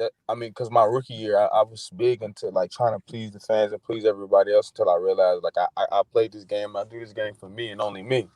Mm-hmm. So, I try to do whatever I can do up to this point. 'Cause at the end of the day, it's a game and it was fun. It's been fun. It's going to be fun for me. This is why I started playing it. So I can't let anybody, disagreement or somebody not liking my game or how they feel about me affect, my happiness with this game. Because essentially this game would change my life for the positive, for the good. So anything that anybody got to say out there bad about me, I appreciate them. Anybody out there who got something to say good about me, I appreciate them. But just know that I'm not hearing it. Well, David, we want you to know that you have a ton of fans here, and Phil and I were on air when we saw the power of social media take play when David Montgomery sent out a tweet saying that he met a lot of great people in Chicago, and I'm like, oh no! Everybody started going crazy. I'm like, they did not just trade this guy. There's no way. Phil went and spoke. Y'all not getting me out of here that fast, bro. Yeah, no, that's right. No, thank goodness. But what was going through your mind? With your notifications must have been blowing up that day when you sent that tweet out. Pulled that fast. Let's just say it was a long day.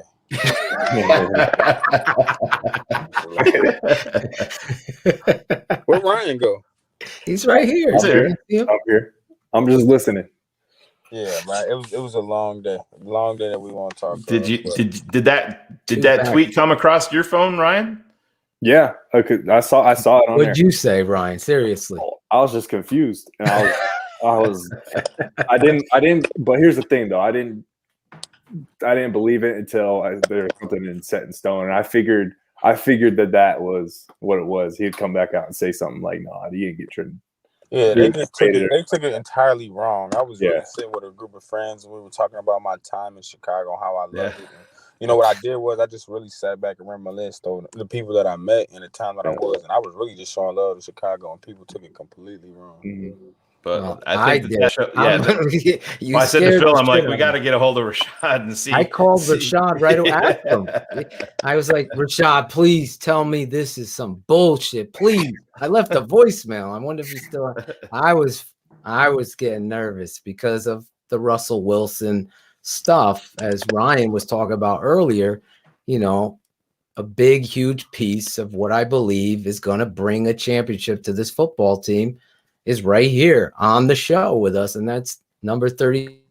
Whether he wants to hear it and be that positive or negative, it's the truth. That's the reality from where I'm sitting. Now, let me ask you this. Coach Campbell from Iowa State he speaks so highly of you, basically turning around that program, not only with your play on the football field, but your work ethic. How did you get that work ethic? And is it because of what you hinted at of just wanting it so badly? Yeah, really, yeah. Honestly, that's really what it was. Just me wanting it bad enough to say that I want to be the culture change within my family and break the chain of, not having success or everything going wrong. I didn't want it to be another statistic, honestly. So, I just kind of looked at it like the reason that I don't make it won't be because I didn't work hard enough. Great answer. Mm-hmm. Great answer. Dave, excuse me, Ryan, when you look at Dave, does he have the personality to get in the offensive lineman's ass and just get on them about let's just do this? Or is it more like he's kind of like pushing them in a positive way to get them motivated? Because I've never honestly, he's here. All these fans could attest. I've never seen a running back like him since Walter Payton. I know Matt Forte blocked me because the people asked me Forte or David. I said David every day, and especially on Sundays. He blocked me. I go, well, that's the only time Matt freaking threw a block is on me because David is that good. Yeah. Do you see that? Yeah. It's going to take a lot for David to lose his cool and snap on our old lineman, Yeah. But the way, like, everybody knows how hard he works and how he leaves it all out there on the field, and the O linemen see that too. And if they don't see that, and if they don't play hard for not only themselves but for him, then they shouldn't be there. And I think that the guys that we have see that, and they want to block for him, and they get excited when they see it. See David go by, put the hand up. No, it's a touchdown. Put both, So, it just attests to him and his character and how hard he works and how bad he wants it. Like he's been saying this entire time. Does he have a nickname, Ryan? He got a lot. I just call him Demo. Yeah, he call me Demo, man. Everybody got their own name. Yeah. This is Demo. You know what I'm saying? Everybody got their own name. Yeah. So when you come off the field, David, and Coach Nagy's there and you scored a touchdown, is he right in your corner? Is this a guy that you want to play for? Yeah, of course. Everybody got their, perception of who they think they know when they actually don't, man. And, Coach Nagy's a hell of a person and even a better coach. He's helped me do a lot mentally and emotionally with myself through my first and my second year. And he was like a big reason that I was able to jump and trust in myself and have confidence in myself to play the way I did towards the end of the season. So, yeah, just having Coach Nagy, is a blessing. And, he's been a great coach to me. So that's awesome. It's good to hear. So, David, we talked on the power of social media with your tweet that you sent out. Should we start another campaign where all the fans and you are tweeting EA so we can get that Madden speed up? They're cutting you short, man. Nah, man, I let that be what it is. That stuff don't matter, man. That stuff don't matter. Yeah, I know it doesn't matter, but still, we want to get you up there a little bit. Nah, we need to tell Call of Duty they need to drop a new gun. Yeah. I ain't worried about no Madden. I don't play Madden. I play Call of Duty. I don't play Madden either. Do you guys play this Fortnite? My son is all into Fortnite. They used to. Yeah, I used to play it. Yeah. Tariq was always streaming that. Always streaming Fortnite. Yeah. How much have you met the new running backs coach, David? I've talked to him. He pretty cool guy. I don't really know. I don't know him, but I have definitely talked to him. So it'll be cool. Yeah. When you look at go back, both of you, to draft day, and your stories there always begin as you get into the league. What was it like on draft day for both of you? Ryan, obviously being undrafted and going through the whole thing where you've worked your whole life for this, and David going, and the Bears trading up to get David Montgomery in that draft. Ryan, what was it like for you going through the whole draft first? You kick us off here. Yeah, my draft experience is I'd say different than most because I was still going to school. I was traveling back and forth with the trainer in Portland and going to Corvallis to go to class and shit like that. And I did get invited to the combine, so I was able to, experience that. And, for me, my draft day was just a bunch of up and downs because I literally had a coach call me that morning, 6 a.m., telling me if I'm still on the board, I'm getting drafted and I'm going to be taken in the 6th round. 6th round come, that team got, that team had their pick. They didn't choose me. And I started getting different calls saying, hey, we want you to come be a free agent. But it's still like the 6th, 7th round. I'm like, oh God, am I getting drafted or they want me to be a free agent? So it was a bunch of up and downs. But, with all that said and done, everything happened for a reason. And, my journey, it got me to where I am today. And, I'm thankful for it. I wouldn't trade it for the world. I wouldn't go back and stay that extra year at Oregon State. I would definitely do the same thing. Yeah, this will be my my last answer. I gotta go in here and No get worries. massage work done, but I'll tell you mine. Just be careful with the masseuses, please. I was gonna say it, but you still beat me to it. I gotta keep it 100. Just I'll be careful. I got somebody else going in there with me to watch this. Thank you. But yeah, for me, the experience was definitely like one of those life-changing experiences for me. Man, I didn't even know if I was gonna get drafted, to be honest. But it's the day of the draft, the second day. Second day. Yep. Second day. Day 2. And I'm going through the picks and I see everybody going. I'm like, yo, I see Miles go. I'm like, yeah, kudos. My dog get to go. Miles get picked to the Eagles. I'm like, yeah, I gotta be. Hopefully I'm coming soon. And I think Darrell Henderson goes before me. Yep. He goes before me. I'm like, yo, like I gotta be going soon. And the 73rd pick come and I get a call from Illinois. It was Illinois area code. And I'm like, yo, like the Bears don't got to pick till like 80 something, like 87. I'm like, they had 73. What's going on? They called me like, we're gonna trade up to grab you. I'm like, yo, this for real. And I thought I thought it was fake. And I get the call, and I tell my mom, and I ain't tell nobody else. I get off the phone, and my whole family was in the living room. I get off the phone, and then my name just come across the board, and I just start crying. And my whole family just go crazy. Like, you worked hard for this. But at that moment, it wasn't like, yes, I made it. At this moment, like, yes, like you can finally show the world what you get to do, like what you capable of doing. So that's really how that night went. And that after that night, once I got the call and I found out I was getting drafted to where I was going, I went to go work out with my Uncle Mike, my stepdad, and my older brother Corey, and we went to go work out that night at Planet Fitness. That's crazy. Awesome. Me and my family went to Old Chicago. Hey,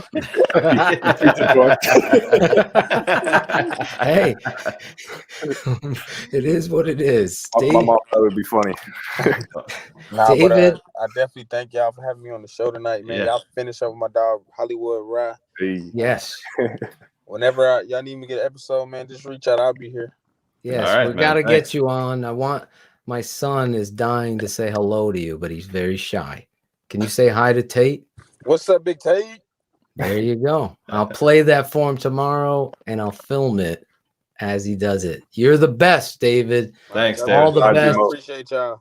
Thank you for jumping one, man. on. We wanted to surprise your running back mate here, Hollywood Rye.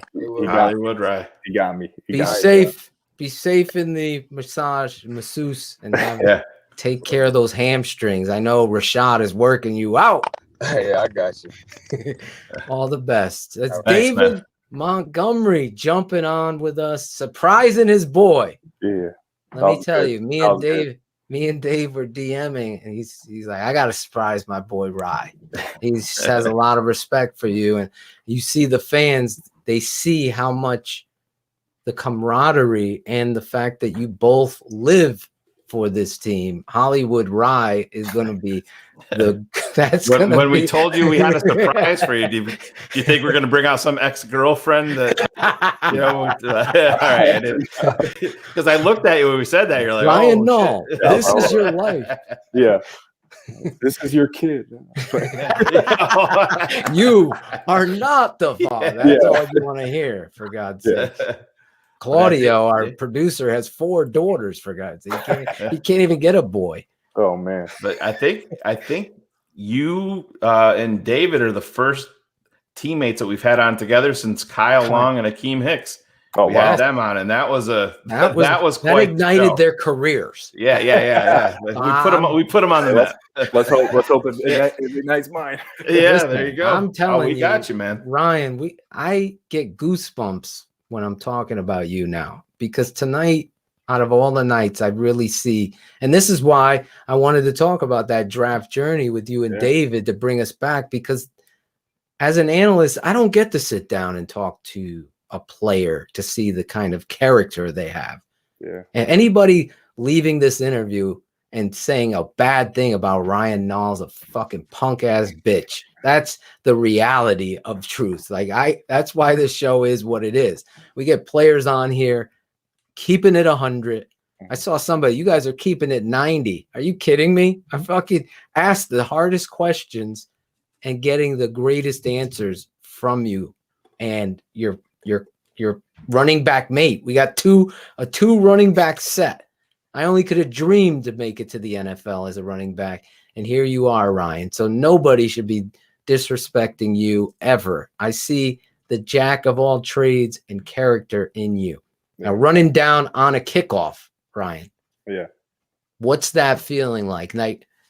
Fans don't understand how fast the game is in this league. What is that like for you? They don't get it. Running down on kickoffs, the easier part. It's fucking running back on kickoff return and then turning around and then trying to block somebody running on kickoff. That's the part that's unbelievable. I just want to. If you ask anybody in the NFL, you like that really knows, you say, what's one of the hardest things to do in football? And if they've played it before, they'll tell you is front line on kickoff return. It's insane. And it's one of those things where you got to get your mind right, because you know that motherfucker on the other side of the field is coming straight and straight through you, and you better strap it up because he's coming. So it's definitely one of those things where it just kind of, at the same time, it gets you juiced and reminds you why you love to play the game. So Ryan, real quick, we obviously having you on and love all that, and the fans are so excited. I mean, you can see the chat room, and it makes them want to see more Ryan Nall on the field. But exactly, one of your teammates that we want to see more on the field, and maybe you can speak it, not in your position group, but it's on the offensive side of the ball. Somebody that I was very high on and pounding the table for in the draft is a young guy, Riley Ridley, that we still haven't seen too much of. Yeah, great question here. I myself can't figure out why we haven't seen more of him, because I think he's got everything that you want in a wide receiver, and we need to score points here. But speak on your teammate a little bit, because I think that there's a ton of untapped potential there with that kid. Yeah, I agree. He's one of those kids that's freak of nature. 6'1", 6'2", runs incredibly fast and can stop on a dime, and has unbelievable hands as well. And not only as a football player, but also as a person. I get to talk to him a lot, especially this year. We shared the same bus, and we got to talk a lot.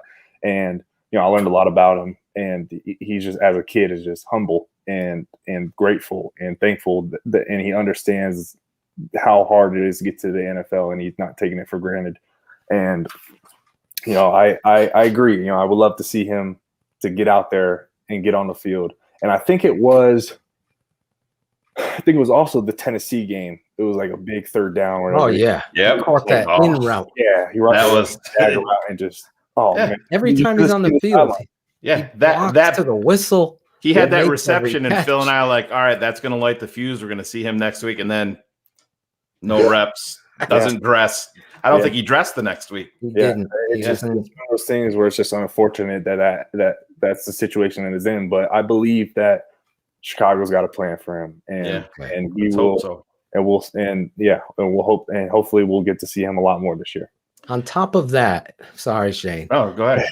Your eyes, the integrity that I have for you, I believe that you understand this game of football very well. So if there's somebody on the offense that maybe fans don't know about, it could be Ridley. I don't know. That you say, hey, this guy is gonna, when he gets his shot, he's gonna impress the fans. Who is that guy for you? Yeah. Who is? Shit. I mean, it's hard not to pick Riley. Really? It is. It's hard not to. He is one of those guys because it's tough because some weeks he's dressed, other weeks he's not. He's up and down. He's on the line, and it's frustrating for him. I've seen it, and we've talked about it. But at the end of the day, he's a positive mentally attitude guy as well, and he's just going to keep grinding and keep working towards it. And I really hope that he does get his opportunity and then just blows up.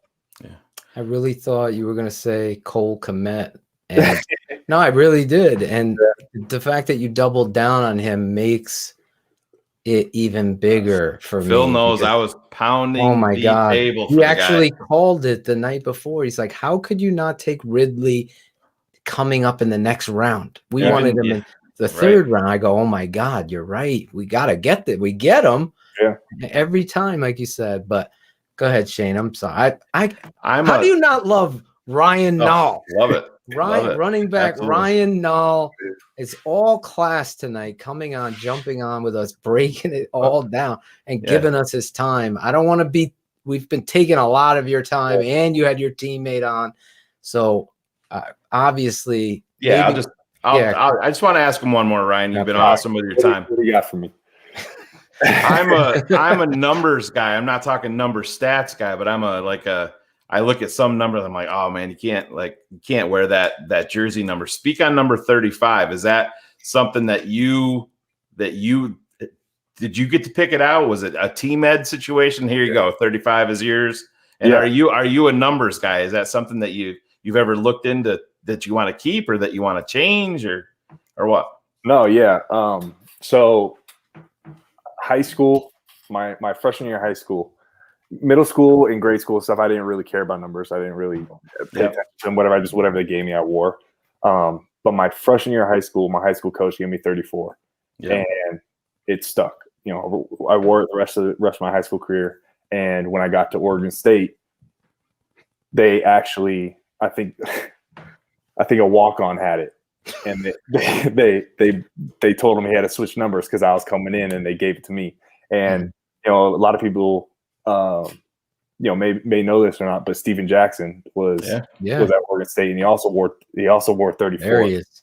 And he came to one of my practices, and we dapped it up for a little bit and talked it up. And he told me one of the last things he said before he walked off, and I had to go run a drill or whatever. He said, you better represent that 3-4. And I like to think I did that at my time there. So coming to the Bears, obviously 34. You knew that wasn't going to happen. So I was curious. I didn't have a say in my number. I was curious to see what they were going to give me. And I was hoping it would be a 30 number, somewhere in the 30s. I'm not a huge fan of the 40s numbers. Just me personally. Either a 20 number or 30. I was just going to, take whatever they gave me. And they gave me 35. And I was like, oh shit. Like that's pretty good. That's a pretty good number. And then I learned about Neil Anderson and him and the history behind it. And, I've come accustomed to that number. And, if I stay a Bear for my whole career, I would love to say that number. But honestly, if I do get to another team, I think I'll try to go back to 34. Yep. But, we don't want you leaving. That's the only thing I'm saying. The only 40 number I would double down on you with is number 44. 44? That number I like. I'm with you though. As a running, I wore the double deuces right there behind you. Yeah, there's my high school jersey, my glory days. What's his name? The shoe salesman. What's his name? The shoe salesman. What was his name? He scored all those touchdowns. The show, Married with Children. Why am I not? Oh, Al Bundy. Al Jeez, Bundy. I That's know where- my Al Bundy Yeah. moment, Hollywood Rye. I Well, didn't get to normally when Oregon you say State. shoe salesman, you're referring to somebody else. And I wasn't gonna. Oh, yeah. I wasn't gonna go there. I'm not But putting yeah, that no, on no. Hollywood Rye. Listen, Hollywood Rye. Yeah. Hollywood Rye. Honestly, I'm a huge, huge fan.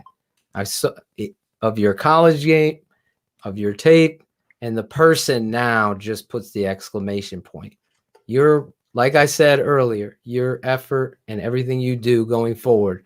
Just remember that you have a lot of, and please follow me back on Instagram because I want to send you that intro for you. I want to send that to you at Phil_ there. It's right there. Look at that.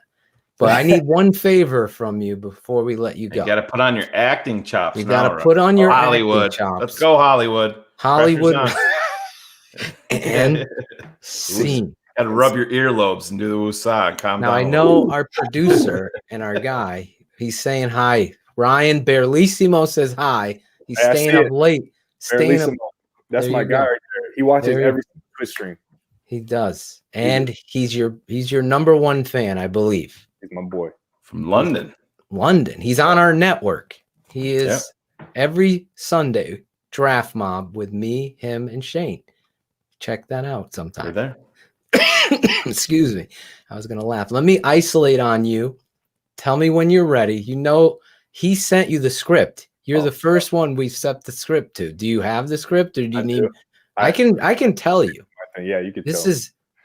Are you? I would say Hollywood Rye. I think you got to ride with it. I'm just telling you, people, Bears fans in the stadium. Greg brags on all these fans that are going to invade the stadium when they open it and be yelling Hollywood Rye. I already can hear it. So you don't have to, but yo, this is your boy, Chicago Bear running back Ryan Nall. You're keeping it 100 on the Tape Never Lies Network. Is that simple? All right. You got it? Yeah. All right. I could count you down. I'm going to isolate on you. On the Keeping It 100 on the Keeping It 100. Nope. You're keeping it 100 on the Tape Never Lies Network. Keeping it 100 on the Tape Never Lies Network. Yo, this is your boy Ryan Nall, and you're keeping it 100 on the Tape Never Lies Network. Look at that. Here we go. 3, 2, 1, go. What's up, everybody? It's Ryan Nall here with the Chicago Bears. You're keeping it 100 on the Tape Never Lies Network. Boom! Look at this guy. This guy. One take, no? You are Hollywood now. We had a 4-hour Hollywood show the Rye. night with Akeem Hicks because it took him like 18 tries. I am preparing him for radio because his personality is so contagious. My wife even texted me. She's like, I love this guy. I love this guy. Look at that. I hope she doesn't love you that much. That's okay. I'm taking. Listen. Oh, congratulations. Last time we spoke, you had a girlfriend. Yeah. I've been married for like almost 2 years this summer. Look, congratulations. When's your anniversary? June 28th. He's looking at the. You're supposed to get it engraved on the inside of your ring, man. You got it. You saw this. Those are the rules. That's definitely a clip highlight. That was the best. So here's the thing: we dated. We were high school sweethearts. Yeah. So our anniversary, our dating anniversary, was always July 10th. Yeah. That's engraved in my head for the last okay. 10, whatever years we've been dating. So I gotta bump it back a little bit. Oh, so I'm July 28th, so we share the 28th. Yeah, I'm July 25th. Oh shit! You're almost there. You're almost with us now. It's Walter Payton's birthday. It is. Well, that's your birthday, not the anniversary. Oh, When's you said your- anniversary. I'm sorry. Yeah. Jesus, get your head out of your ass. June 10th. That's when my daughter is supposed to be born. June 10th. June 10th this year. So Yeah.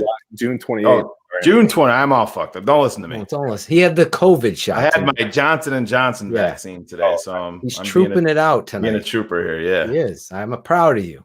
I'm proud of you. Yeah, And real Ryan- quick before we go, how does Oh. that work with you guys, Ryan? Is that something that it's just it's a up to you guys thing? Through the NFL, I don't know. Okay. I can't. I have no idea how it's going. Yeah. Okay. Well, That's good, We're man. all in this together. Yeah, absolutely. I love this thing. Oh man, this is awesome job, man. Thank you so much. You've been so Ryan, gracious with your time, bro. Thank you so much. Gracious with your time. You're awesome. Everybody's pulling for you. Everybody. All right. Yeah. God bless, man. Thank you. Tag us in those Twitch streams. Yeah. And we'll promote it for you. We're gonna Get you more promote people. you. I'll get Bear Lissimo to get that shit going. I got it as a mod or something on my thing. So yeah, absolutely. We're gonna promote the shit out of you. Hell yeah. There you go. Have a great night. All right. Thanks, man. Ryan motherfucking Hollywood Rye. TTNL history right there. Oh We got my god, a 2-back set, Shane. Phil and I were the only one, and Lawrence. Phil and Lawrence. Yeah, we were voice of Bears. This kind of came together here in the last few days, and I'm like, yeah, you can't tell fucking anybody about this. And we're just gonna play it off all cool. And I saw a couple people in the chat. They're like, they didn't promote David Montgomery coming on the show. That's weird. I'm like, no, we wanted to. This is what you get. This is what you get from this network. We wanted to surprise the fans. We wanted to surprise Ryan Nall. Cherie is sitting in the back here, she was trying to get on the Bernard Berrien show. She was combing her hair when she saw David Montgomery. She's like, oh my god! Jesus. She wasn't thinking about Alex Trebek anymore. She was like, oh man. She did say, keeping it 100. David's a little too young for her. Yeah. So I'm giving her the truth here. Giving her the truth. You have there she is. Our girl, Cherie.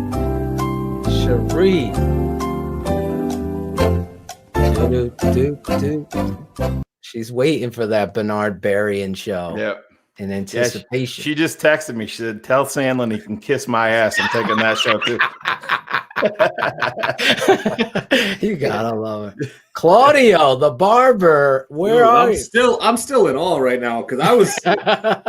You guys told me right before the show. You're like, yeah, he might come on. I'm like, all right, yeah, this ain't gonna happen. But dude, Claudio, we have a surprise for you. Up next, Rex Grossman is on with us. Everybody, that would make it. No, it was amazing to see in real time when you guys were playing the intro for him. The chat room, I was fucking going nuts. I was looking at it and I saw a couple no fucking ways, no bullshit. This is happening. They were like, I mean, what? Exactly. What?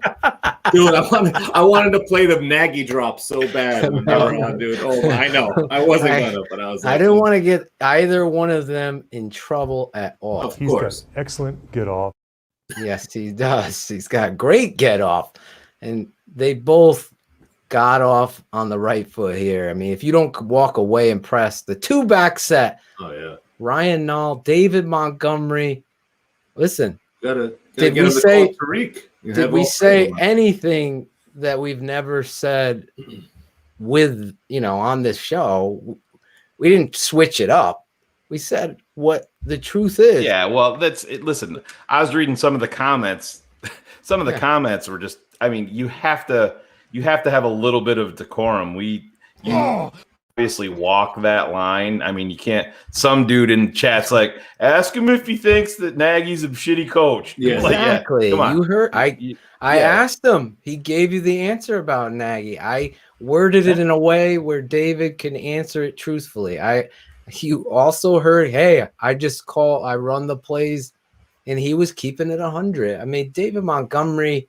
He is what he is. I was blown away. I got to go back and listen to our own show to hear what he had to say about his determination. All I heard was my dad. This game of football is determined by determination. If you didn't hear him have that pride in what his game is about, and then Ryan, just the epitome of class and integrity and understanding his role very well. I mean, I don't know. This is the fucking best. I always say this is the best Bears show on the fucking planet. Dude, if you don't fucking understand that, this after coming off a big spot like that, we enter Club Dub just like the Bears do coming off a big win, and this is what it looks like.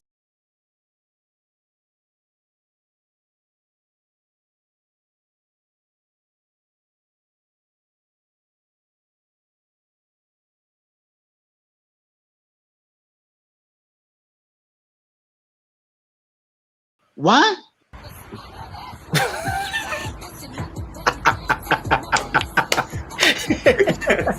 Yes, Angelo. You think people driving by want to buy flowers from them too? Oh, Angelo. Oh, Damn. Angelo. We got to talk with Ryan Nall. We'll send him that as his intro. And just let him roll with it. There's your intro for the night. We'll send him that. Was I the only one nervous watching Montgomery talk to us while he was driving, though? I was a little. He wasn't driving. I think somebody else was driving. he wasn't. I don't know. He was in the passenger seat. Oh, okay.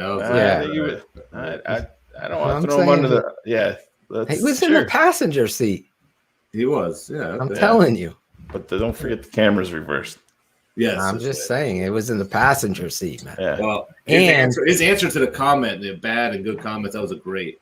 Oh yeah, I mean that's the one. When you hear him, his motivation is solely on knowing his drive and determination. Like, listen, I don't blow smoke. I was on a rant when Ryan heard me talking about Andy Dalton. He was in the green room waiting to come on because I'm not going to stop my thought. Got to finish. And it led to everything going and really showcasing who he is and the person, the ultimate teammate that Ryan is. The both of them. It was a 2-back set. And the reality is it was amazing. I'm in awe. And I know my son is going to be so happy that. Oh, Riley is too. I did break the news to him. Didn't keep it a secret from my son, Riley, but he was very, very excited when he thought that, this could become a reality tonight. And it came to fruition. Yeah. Even Barelissimo didn't know about it. Claudio didn't know about it. And this is what we tell you guys that are listening to us. We're always working. We're always trying to find ways to surprise you guys, to take a different approach. And like I said, this stuff all came together rather quickly. We didn't know if it was going to come through for sure, but like I said, it's a testament to everybody on our team here that we can throw this stuff together. And Lawrence Fleming, huge up to him. We prepared the intro just in case. We wanted to have it ready to go. But then when David leaves, what did he say, Claudio, as a producer? I'm going to test you. What was his parting comment? I know Shane heard it. Oh, yeah. All right. Get rid of Claudio. What? Exactly. Get rid of Claudio. Should we bring another producer on to see if they can pass this test? Absolutely. Don't do that to her. What are you doing? We're supposed to have to what about this guy? Yeah, it's the best he's ever looked. Jackal. Producer. He's probably not there. Look. Yeah, you know it. Oh my God. What is he? He's with smoke weed every day. Smoke weed every day. I'm only allowed to give out t-shirts now. So if someone in the chat, the first one to tell me Jackal. David. Oh, maybe David. Maybe you were Jackal. What did you think, bro? Dude, I was geeking out in the freaking green room when I saw him pop up on my TV. I was like, holy shit. I was looking down at all you guys, and it was so funny. And I know this is me picking on Cherie again, but she was all chill, leaning back on her couch, and David popped up, and you could literally see her. She leaned forward, and she gave the and she sits forward. She's like doing one of these. It was so funny. I was looking at everybody in the green room, and they were like all adjusting themselves. And Phil and I were trying to play it cool, and not give it away. But looking at the comments from everybody, they're like, "Nah, this for real." When you saw the David Montgomery picture pop up on the intro, everybody's like, no fucking way. Somebody even put in there, they're going to introduce Claudio. April Fools, right? We ain't doing April gonna be in costume. Yeah. No. Yeah, that was awesome, man. Walrus. He kept it a buck, and the interaction between him and Ryan was just pretty. It was good to see that camaraderie. That running back must be pretty strong. That's really why you gotta love what they're building there, and asking the hard question about Damian Williams. Adding him, they answer that. Listen, if you're a Bears fan, tonight was a monster moment, and not only for this network, and I thank you, David, and thank you, Ryan, for Ryan Nall staying on here for almost an hour and change. Almost 95 minutes. Almost 95 fucking minutes of his time. And we'll be honest, Phil and I, he didn't even know. Yeah, we didn't want to disrespect Ryan at all. Exactly. Situation. You have these guys on and they want to have their moment, and we totally understand it. And then you bring in, it's hard to balance this because you have Ryan Nall on, you're having such a great time with him, and then you're bringing in David Montgomery, and obviously the focus is going to shift a little bit. Exactly. But, it speaks to what Ryan mentioned when he said that George McCaskey is big on character, where they're going to base a lot on that. And you see that coming out. Like when I spoke on, I'm not a guy that's going to give Mitch a ton of love because I want to hold him accountable for, when he was here, there was good, there was bad, stuff like that. I gave Mitch the props for facing the music after the Atlanta game for getting benched. Right. But that speaks to who these guys are. It speaks to David Montgomery making a commitment to us, coming through, staying on, chopping it up. Ryan Nall. I mean, Phil and I have been big Ryan Nall fans here throughout, but I have a newfound respect for even him now. So, and this is the 100 crew. Like I said, go follow these guys on Twitter, tag us, 100 crew. You gotta do that. That's the one fucking thing you should be. I saw you say it. You're living in a world with one-time moments. Yeah. One time, as my Uncle Sam would say. One time. We got to get that drop. Yeah. One time, baby. One time. Saw you on the show, Hollywood Rye. You are fucking awesome. Yeah. That positive energy. Big things at TTNL, but big things for the Bears. If you're not rooting for these guys, like I kept it on Front Street about JP Holtz. You think I'm going to turn it around? Have you heard me diss Ryan Nall ever? No. I know the character. I know the story, but he's not been given the opportunity.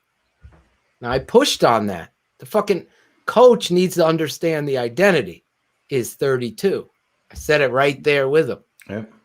And I was glad to hear him too, Phil. I mean, you were speaking on that, and I asked him about Matt Nagy. I'm like, is there accountability in the locker room when you shoved that whole fucking spoon in there, man? I gotta eat this my boy. You went with the big boy scoop, but anyway. Randy Peterson, he's probably watching. I'm doing the Randy Peterson. You gotta eat that real quick. Real quick. I could try. But no, when I asked him if, is there accountability when a guy fucks up on tape? That was a big moment. Are they being called out? Yeah, no, it is. And it does. And he spoke and he backed up, honestly, what Matt Nagy said. Matt Nagy said they did make a shift because players came to them, and Ryan spoke to that. He's like, I've been here for a little bit, and this is the first year. Remember the good, bad, and the ugly on tape and put it in. From what Nagy said, it wasn't just players. This was coaches and if the coaches fucked up, or if there was a play or whatever, or a personnel package that got sent out there and the coach fucked it up, they were being put on Front Street, and that was something a fundamental shift that they made this year. But no, man, I couldn't be more excited about the way that this unfolded tonight. This show has no script. Props to everyone. I mean, everybody. Jackal, Claudio, Cherie behind the scenes. I mean, everybody that is a part of TTNL, they all had not everybody knew exactly what was going on, but it's a testament to our entire team that we can pull stuff off like this to make Barlissimo. Absolutely. For Everybody. freaking working the under routes. If Barlissimo is like a tight end working the under routes, getting guests. I always tell you guys, you have somebody that one fan asked me to get this a podcast guy, a coach on. Yeah, I'll bring him on. I'm all about that. But you guys want these players to come on and talk real. I mean, when he's talking about Riley Ridley and doubles back on him, it just goes to say what we've said on the tape. And I think it would be a disservice if we didn't say, okay, we've added Chris Jackal to the production team. You see his little AVI. He's proudly showing that shit off now everywhere.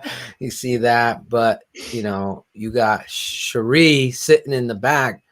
Just going to let everybody know that we've added Cherie to the team, and what that's going to be is going to be a surprise. But tonight she's sitting in learning some of the background of production, of how to make this show and how it works. And believe me, when we introduce, did I put it out there? You want to be a part of this? Let me know. Some of you step up. Some of you think that I'm joking, but the reality of truth is we've added a couple people to the team to only make this show, this network, and everything better. Exactly. I've seen some people like Phil only speaks on Wednesdays because he doesn't want to, you know, it's not about anything other than if I put it out there now on a Facebook post, then it's going to ruin the conversation if for everybody that's checking in. And believe me, 345, 420, wherever it is on a Wednesday night, and we're live and people are going to be downloading this shit. Come on. It's the best. It's the best in the world. That's it. I know that. I'm surrounded by my good people, as my father would say. That happens when you fucking eat with a shovel. Exactly. I got a little choked up there. Stuck in your throat, Phil. I got emotional there. That wasn't a choke. I followed my father's advice. It was Shane and Steph who said we got to add Claudia, the moderator. Right? It was what? It was Shane and me saying, let's add Jackal. I really think he'll be good in what we're going to announce. And obviously, you know, the swag man, Alex Acevedo. Obviously, I agree with one of those chat. I don't know how we do it, though, Shane. If we're going to use like David Montgomery and put him on a TTNL elite on Hollywood Rye, can we get away with that? Can we make him a silhouette? Yeah, I don't know. We'll see. I don't know. A TTNL t-shirt with them two on it. The running backs. We had finally got that 2-set backfield back. Matt Suey and Walter Payton back on the football field. Imagine. Oh, look, the big guests leave, and so does Greg Bragg. See you, Greg. Thanks. There's that $7. Listen, if you're not a subscriber to the Tape Never Lies Network's All Access, the patron channel for $7 a month, tomorrow's the first of the month. You can purchase apparel. We'll throw that link, a banner up there, right there. Look at that. He's right on top. These guys. Now I don't have to worry about it. And Shane, when you see him looking down, we're adding production to the table for this show. And just talking about Greg Bragg's not supporting us with his $7 a month. Guy doesn't even have a mortgage anymore. He's living in his mom's basement. Yeah, If Barb was smart, she'd get him a fucking van and he'd move his ass down by the river. How about this motherfucker here sharing our fucking patron version? Oh yeah, thanks, Mike. Mike Haw. Phil and I were in overdrive trying to fucking call him. He was on. Poor guy was dealing with COVID. Poor guy. Phil texted me with COVID. And he's like, "Yeah." So Mike just shared the because we the were all access. we had a link, and I'm we had like, a no. yeah, we had a meeting with all the well, not a meeting, but we said it on Sunday that with Berlicio on Draft Mob, you know what? Why don't we release this so people like whoever the fuck, Johnny Fuckface and Greg Braggs will understand what we're giving to the tape and the shows and the pop-up shows and everything like that. As just, you know, I'm not asking anybody like Rick Riggs to say the best $7 he's ever spent. I'm just saying supporting everything we do is being put back into the show to make it the best we possibly can and really get. We love you too, Greg. Greg's video actually was in. And everybody send out their well wishes to Greg. He got drunk at work and fell off a ladder. No, Greg's been dealing with a lot. So say honestly, say some prayers for my boy. I love that guy. I know Cars hates him, but everybody else loves Greg. Greg's still upset. He's still upset about Purdue basketball, but that's why I don't watch it anymore. But anyway, go over there. Best coverage on the planet. Also buy some swag like this t-shirt I'm rocking tonight and support the network. I want to shout out my boy, wish him a happy birthday. His brother, I just saw his name in there. Steven bought this for his brother for his birthday. My boy Phil, he's got the same name as me, Phil Froylan. Happy birthday, Phil. I love your name and I love the hoodie. I love that. Thank you for supporting us. How about this guy, Shane? Adam Rank. Yeah, Sandlin designed that hat with the flat brim. When he comes back on, we're going to have the flat brim debate again. Yeah, just don't tuck your ears in your hat. Listen, I also, obviously, that's going to be at the end of the show. Barely. He's a spoiler alert. He's got excellent get off. He's got excellent get off. He's got excellent get off. I'll tell you that. He loves them all. Anyway, Shane, monumental moment. Yeah. Huge. Really a big show tonight. Obviously, we're not following the segmented shows tonight.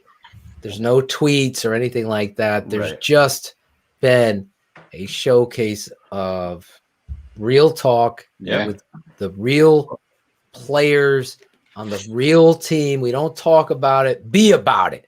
If you're not like that, I don't know what to tell you. Yes. Carlissimo's birthday is really 420? Yeah, it is. Oh, man. Someone buy him something off the Smoke weed every day. Smoke weed every day. I think when we all meet up finally, we got to get to a state that's. Well, it's going to be Connecticut soon. I never got to this because there was no moment. I'm pissed.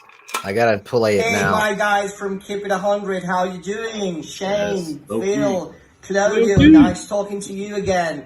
Go to the Tape Never Lies Network, become a patron. That's very important, people out there. Now, Ryan Nall, what the hell? A great opportunity to ask you a question. But first of all, Ryan, a great opportunity for me to tell you, hang in there, brother. You have it in you. You're very talented. Your time will come. Keep working really hard. Your time will come. I have seen the tape. You've got it in you, believe me. So greetings from Mexico and from the thousands of fans that you have here in Mexico. And it's time for me to ask you a question.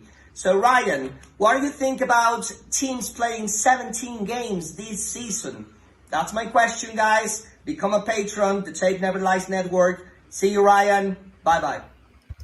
See, this is where our producer, Claudio, would have fucking been a great job there and played that. But did not know you even had that. So kind of hard to play. Right there. Sitting right there. Yeah, well, we got the answer to his question. When I asked but I wanted to, I apologize. It's my fault. I'm keeping it 100. We're so involved with it. And then David came on, and I was about to play it when he pops on the thing, and Shane asked the question, and I'm like, oh, God.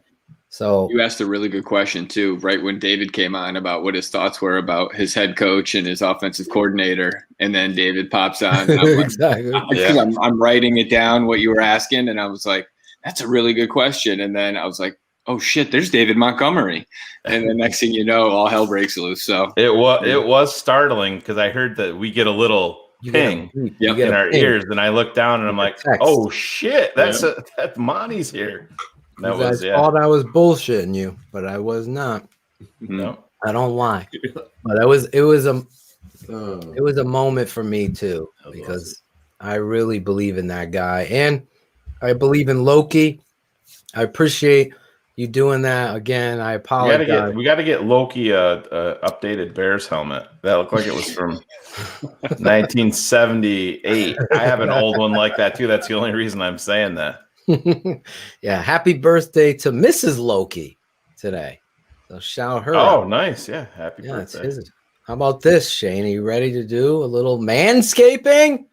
Use promo code Shy City. Absolutely. Let me. Or is it KI100? Where is it? There it is. You got it.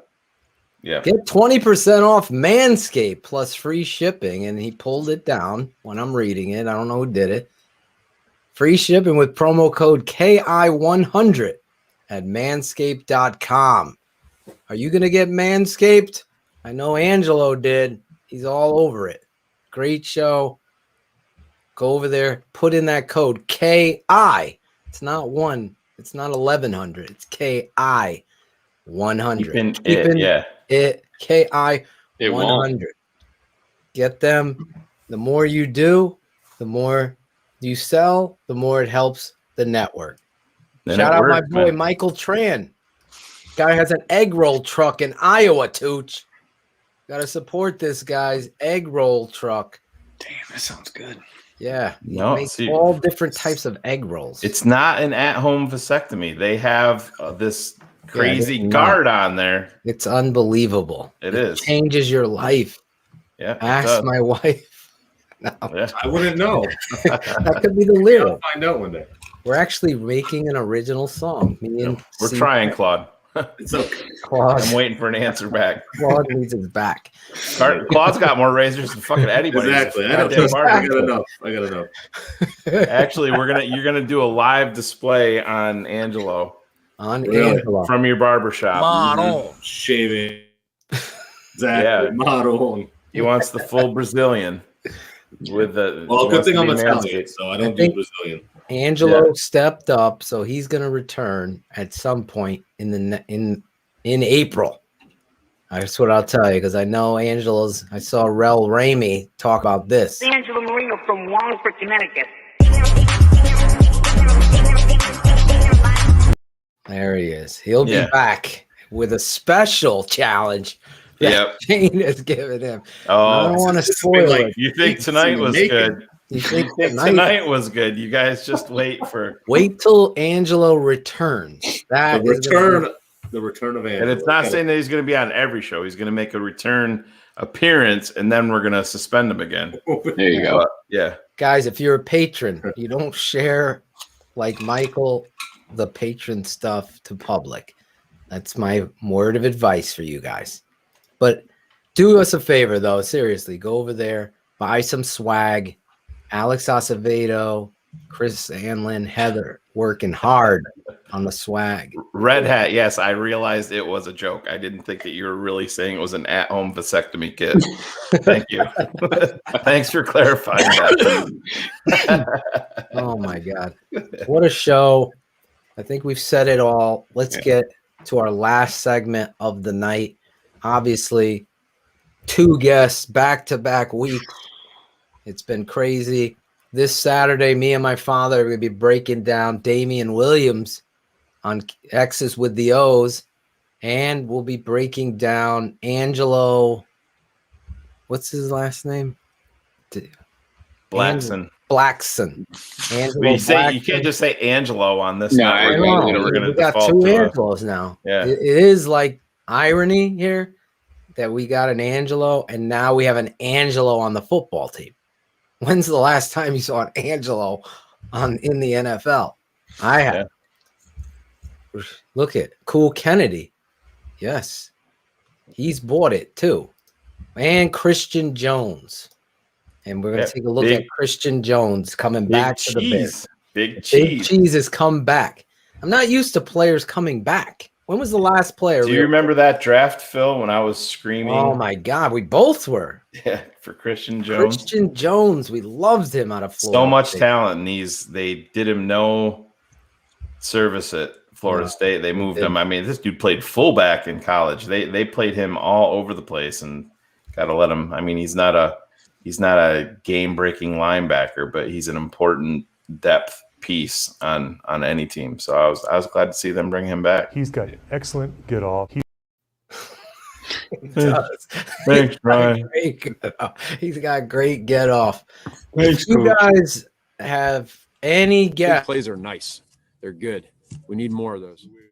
I was tempted to play it too, Claudio, when Shane talked about the 80-yard run. Yeah, I was tempted. Big plays are nice. I was on it. I'm like, I did make them laugh, though. That's the key. Yeah. Well, the shoe, when you brought up the shoe salesman, I almost hit B shoe. I was going to put it on. Yeah, feels like, yeah, who's the shoe salesman? I'm like, oh, you mean these guys head coach? Is that their head coach? Is that what you mean, Phil? Imagine if we dropped this on them. What would they have done? No, you can't do that stuff. No. Come on, But the guys. funny thing is, we all If I thought ever it. put this super bad, you guys knew. Oh yeah. If I put that or B shoe up there, that would That was the one I had. That would have made that get in trouble. Yeah, he loves Matt. They love Matt Nagy. they do. That's I was good. surprised. You know what we learned tonight? That he is really learning on the job.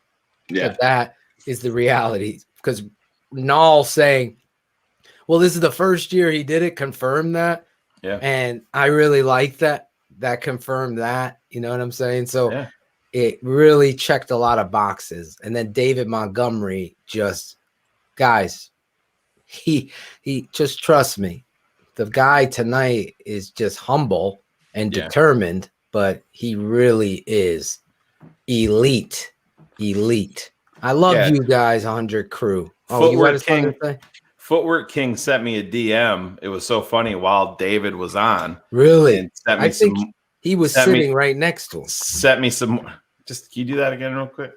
Got it. So, Yeah. Anyways, timestamp that. We got it. I got it. But he DM'd me. He DM'd me some new clips, and I'm like, "Hey, we're on with Demo right now." And he's like, "Oh, not yet." So, I said, man, this came together. Steven Johnson he's like, you should have gave us a heads up. I'm like, bro, we didn't even know if it was going to come together. It wasn't verified. We knew it was a possibility, but we didn't want to ruin it. Put it out there and say, hey, Demo might be coming on, but then doesn't show up, and then that exactly not going to Tommy Harris us. Tommy might be coming on. My boy T Nick, aka Brian McKnight. I'm not. Where is the bullets? I'm actually not even drinking. I'm drinking water. I got my he got his COVID. I got my shot, vaccine. too. I feel like I haven't slept in 3 weeks. Real quick. That vaccine, trust me, is the Johnson and Johnson vaccine. I had the other one. What is it? Moderna. Moderna. Thank you. I got the Moderna. Did you get the two? You just got the first. No, I'm going April 13th to get my second shot. I got the one shot today, and Phil knows I have a crazy schedule anyway, but I feel like I have not slept at all. I know you're tired. We're gonna wrap up next week, though. We have Matt Waldman. Yeah, and announce it this way too, Phil, because April starts obviously here tomorrow in another hour, and TTNL as a network, we're going to move away from the roster of the Chicago Bears. We're steamrolling full steam ahead with draft this entire month, because it's coming fast, man. Another timestamp for you, Jackal. But we're gonna 2:30, 5:40. Yeah, we're gonna get into it hot and heavy with draft talk all day, every day. Don't forget, to the patrons, there will be no Draft Mob show this Sunday, Easter Sunday. But if Phil and I happen to be around, maybe we will surprise some people at some point. We're not going to make any promises for a couple minutes and just talk some football if anything happens to drop. But in terms of where we're going this month, it's going to be very, very draft driven, literally, with everything that we do. And for us to kick off our draft coverage on this show, there's few that do it better than Matt Waldman. I subscribe to his services, and this guy has a super deep voice, and you listen to him talk about the draft. I mean, he is so detailed with what he does. He is great at what he does, and I know Barlissimo, I think he actually bounced from the chat to get some sleep, but I know he's a big fan of him too. So please don't miss next week's show talking to Matt Waldman. Waldman. Yeah, if you want to him on Twitter, great draft analyst. If you want to learn about the draft, man, be here next week because he is great. Absolutely. The Bears have 17 games. I have a different look on McCaskey, but I'll save it for next week. You guys tonight have had an amazing journey on the Best Bears show, and I don't call it a podcast because it's not just a podcast. It's a show, and there's bells, whistles, and drops, and video, and highlights, and intros. People could try to imitate, but they can't be. Gangsters, what's up, guys? Exactly. Nice drop. So the reality is I'm excited about April leading up to the draft. Obviously, you know how Shane and I feel about Mac Jones. We're going to be breaking down all these quarterbacks. We're going to take a real good look at the quarterback Davis Mills from Stanford on Draft Mob. That's going to be coming up. And obviously, next week, we got Waldman breaking down the draft with us. This weekend, me and my father, I've said it all. You could check this show out on the podcast version as well. It's on every podcast streaming, and Steven and Shy City do a great job supporting us as human beings and as the great creators of content that we are. Don't just talk about it, be about it. So next week, though, I have a surprise announcement. Cool Kennedy will come on and make his return as we premiere the Blog Boy song. The original Blog Boy song with a video. If you follow me on Instagram or my stories, you got a tiny little Easter egg in there. That's my little cue. So yeah, that next week, Cool Kennedy after, obviously, you're going to love, if you love this show and this network and you're 100 crew and you're buying swag, you're going to want to hear this song. It's going to be exciting. And then we're going to make a lot of announcements. Why is Cherie producing? Maybe we're going to tell you next week. I don't know. It is April 1st, technically almost. Anyway, let's get it. Shout outs, Claudio. Spencer Strong.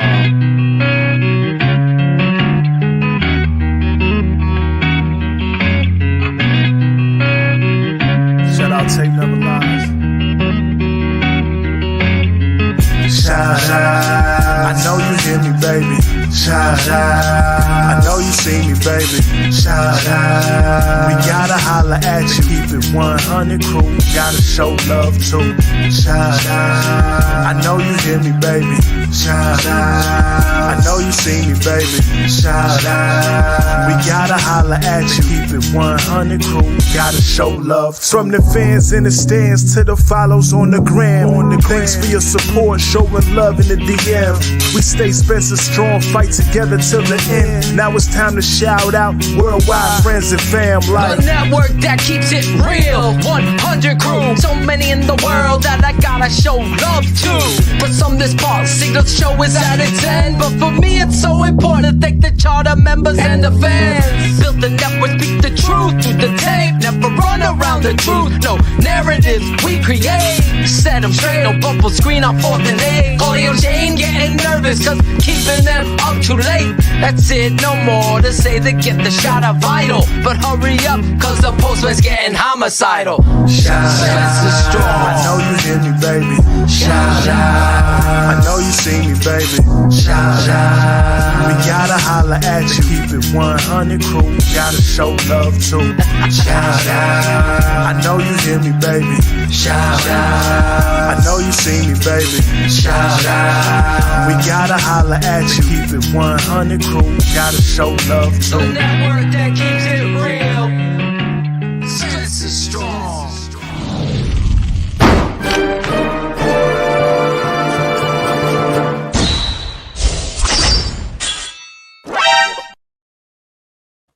Fuck Claudio. That's what that says. He was smiling at the end. I was watching it. Chris Jackal, the producer, we brought you on the show by surprise. Yes, All you we did. see is those daisy eyes. So Daisy or glazy? You know what we have to say Glazy, about that, dude. Jackal, right? Bye.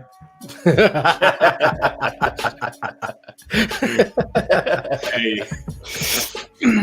What's up, Jackal? What's your thoughts here? Oh, There she who's is. that? My thoughts are hello. There Said she it right. is.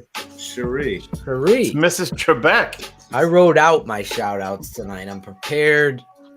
I got 22 shout outs from now on moving forward. All right, great. Anyways, so this is how we're going to wrap up the show. Well done. Well done. Not how I like my steak. My wife gets it medium well. A steak. Anybody in that department?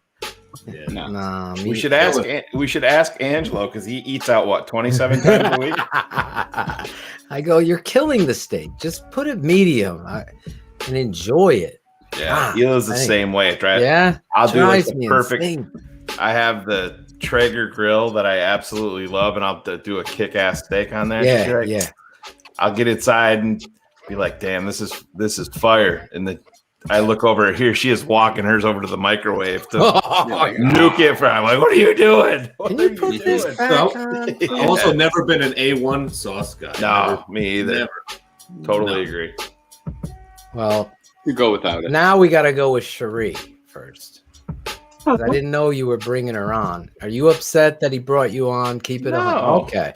I know. She's part of the crew. She's part of the network now. Next She week, wants I'm to going to rub it in. announce She wants to rub it in 499's face. She was on the Demo I'm show. feeling that show. I'm gonna be on with Bernard. So, Cherie, show them what happened when you looked down and you saw Demo in the green room. You gotta recreate that. I don't know if I could, because that was a genuine reaction. Yeah, it was. It was. I saw your reaction. I wasn't expecting, like, the way he popped up, because I was like writing down kind of timestamp of stuff that I want to catch. Yeah. And when I looked up and I saw him, that's all. My eyes got big. He right. I like instinctively. I go to adjust my hair and Yeah, she did. I don't think so. She's like, Oh, Cherie, you're the best. I didn't want to do it like this and announce you on the network. I had a bigger plan, but we don't have any script. Big plan. I'm just right now. I'm just learning production. we can do the big unveil. We have more news with Cherie. Oh yeah, we do. But I'm so proud to have you on the network. Seriously, I'm excited. Yeah. It's an exciting time. Adding great pieces, signing great free agents. Hopefully Ryan Pace is doing the same. But do you have any shout outs tonight, Cherie? Of course. Well, first and foremost, to you guys for even thinking to bring me into the network and, giving me this opportunity to learn and grow with you all. Because, I'm down for whatever with y'all. So, well, God, y'all gonna time stuff that. Yeah, that's But, I got y'all back. I'm here to support in whatever way I can. I am happy that I can contribute to the network and to help you guys out, especially with trying to manage everything. So just first and foremost, thank you guys for believing in me and bringing me into the network family and the Tape Never. I mean, I'm a member of the family, but now I'm officially I got to add that to my Twitter profile now. Right. You are. It's official. You are. I could look at it, but I was suspended on Twitter. But you know how that goes. That's true. Any other shout outs? Yeah, Jackal, I've been texting him back and forth tonight, like asking questions about different stuff, and he's been supporting me, so I appreciate that. Oh, yeah. I'm not shouting out Stanley because, Right, fuck that guy. That's my $4.99. Claudio, you cool people. And just personally, my mom, of course, I'll have her watch the show because she wants to see Phil, so. Hi, Mom. So I'll have her watch the show. Shout out to my mom. And, the 100 crew, the people in the chat room that's always on and popping and supporting. Logan, Avon, Acevedo, he's part of us too. Acevedo, yeah. Rail, Josh, all the people in the chat room, Is it different behind the scenes for you? It is. Yeah, it's really different because it's so much going on, and trying to see all the different options. Like I was just reading all the options and stuff. So you don't realize until you see it, right? Yeah, it's a lot. So I'm just taking it in tonight. So I do appreciate that. Yeah. Well, you did a great job. I'm glad you're experiencing it. You're a tremendous asset, and I'm not just saying that because you're here now. Really looking forward to telling everybody what we have planned and all the things that we have in store for them, including with you involved. So, what? Good stuff. How about you, Mr. Jackal? We skipped over you. But look at my hands are up here. I'm not even going to play it. I'm not even going to play it. Shane. It's going to be Claudio this time. No, I'm going to keep it simple, guys. I just an amazing show tonight. I got to give a shout out to the team, Shane and Phil for putting in all the hard work, and everybody, behind the scenes doing what we do to try to keep it moving. But the testament is what was on the airwaves today. This was an amazing show. I think today, March 31st, 2021, is going to pretty much, stand the test of time. This is an amazing show. And to be front row and center, it was pretty dope. So I appreciate it and looking forward to what we got coming out, down the road. Good. Well said, man. Well said. Truly. Claudio. Yes, I got to shout out Cherie, meeting you for the first time. Got your name wrong, but now I got it right. So there you go. Awesome to have you on the team, Jackal, everybody. And then I've got a couple people from the chat. Bon Groovy 773, Red Hot Duck, John Necrone, our boy. James Foster, and of course Ryan Nall. Monty. Come on. That was just ridiculous for him to come on and take the time out. It was just amazing. I'm still in shock. I'm still that should just happen. So that's it. And then my wife and girls, of course, shout out to them. So beautiful. Shane. Yeah, I want to shout out everybody in the TTNL crew that works behind the scenes, everybody in their own way, just doing different things. I don't want to just name people and, forget somebody. It's everybody. It's the team that, Phil and I have talked about really for a long time. We got some new people coming on. We'll make some announcements with that. Some more announcements. Yep. But everybody that contributes to this show, the guys over at Shy City, there's no alpha and omega here. We're not a bunch of pretentious, roided out fuckheads. We work here as a team. Really think. Yeah, we put out a great show, great content each and every week. So the TTNL team, thank you. When we started out on this, Phil and I did, when we made our move, we knew that you can be a good quarterback, but if you don't have the offensive line to block for you and the wide receivers to make some plays downfield and the running backs to take some pressure off of you, you're not going to win games. And we couldn't do what we do without the 100 crew, without our network team around us.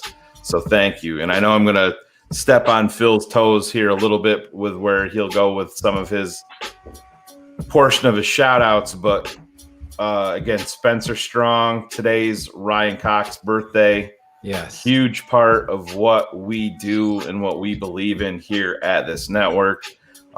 Today is Ryan's birthday. I know everybody's been using the hashtag Spencer Strong. Keep it going. I texted Ryan a little bit privately here this morning, just everything that they're going through with Spencer and the medical stuff that's going to be coming up. We'll have some announcements on that too, and share it with everybody here in due time. But just wanted him to, get away from everything and just hopefully take a deep breath and just get a couple minutes of normalcy on his birthday, with his beautiful family, and shout him out a little bit because, he's not involved with us in the day-to-day behind the scenes workings of the show, but he's really, really a big part of what we do, and somebody that we as a team talk to every day, Phil and I especially.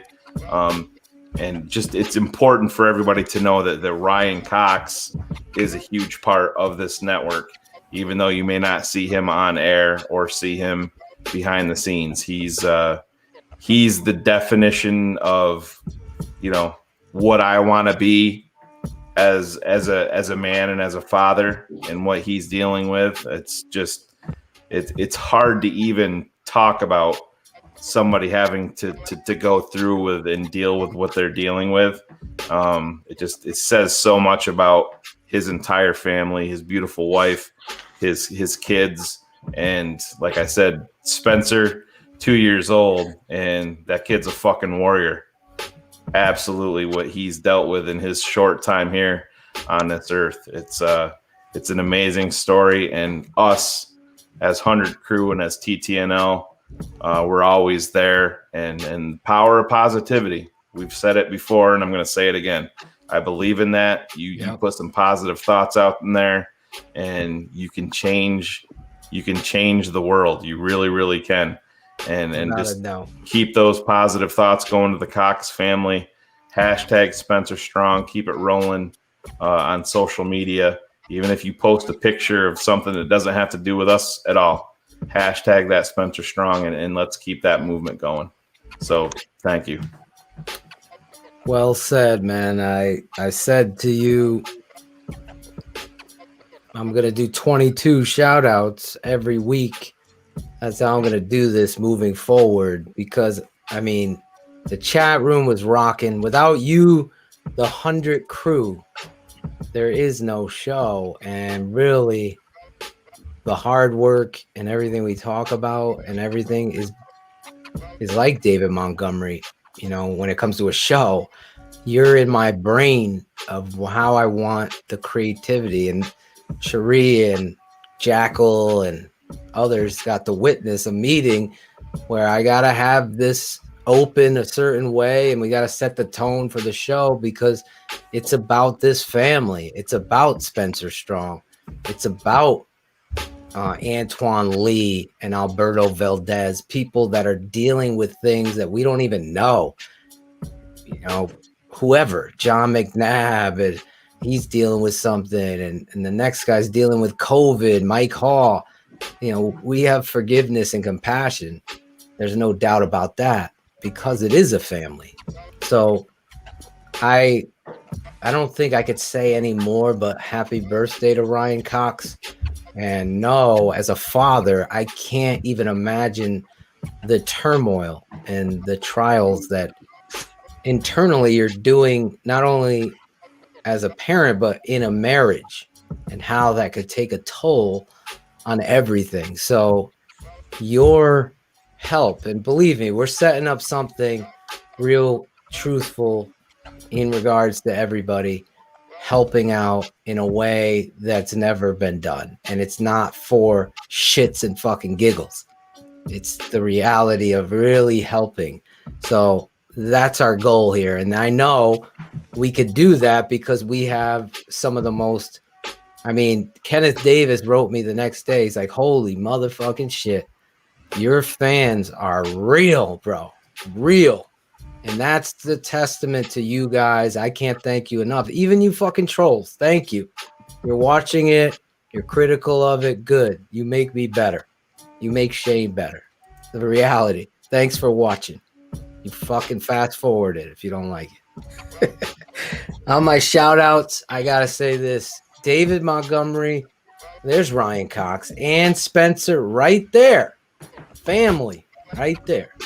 That's what it's all about. That's what it's all about, guys. At the end of the day, I go to bed at night thinking about them.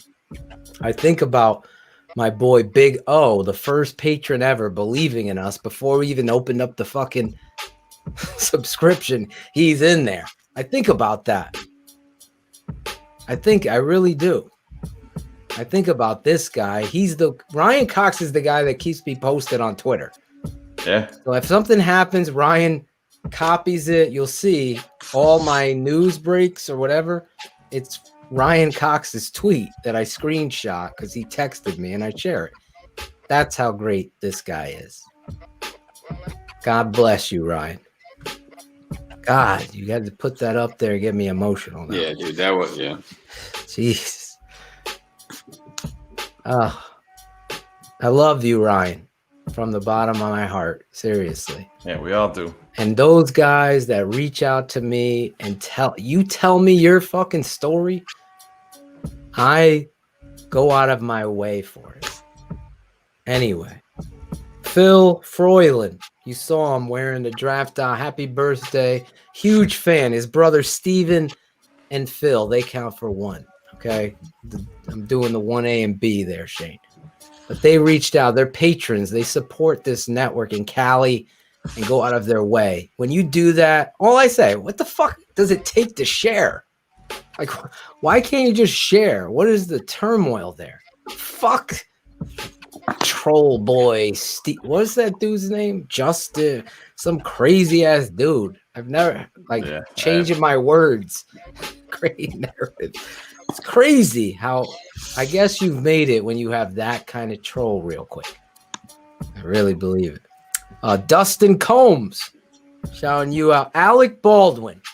That's his real name, guys. He's not the actor, but he did something so kind. He went out of his way knowing Tate loves David Montgomery like he does. It's not an act. The kid loves him.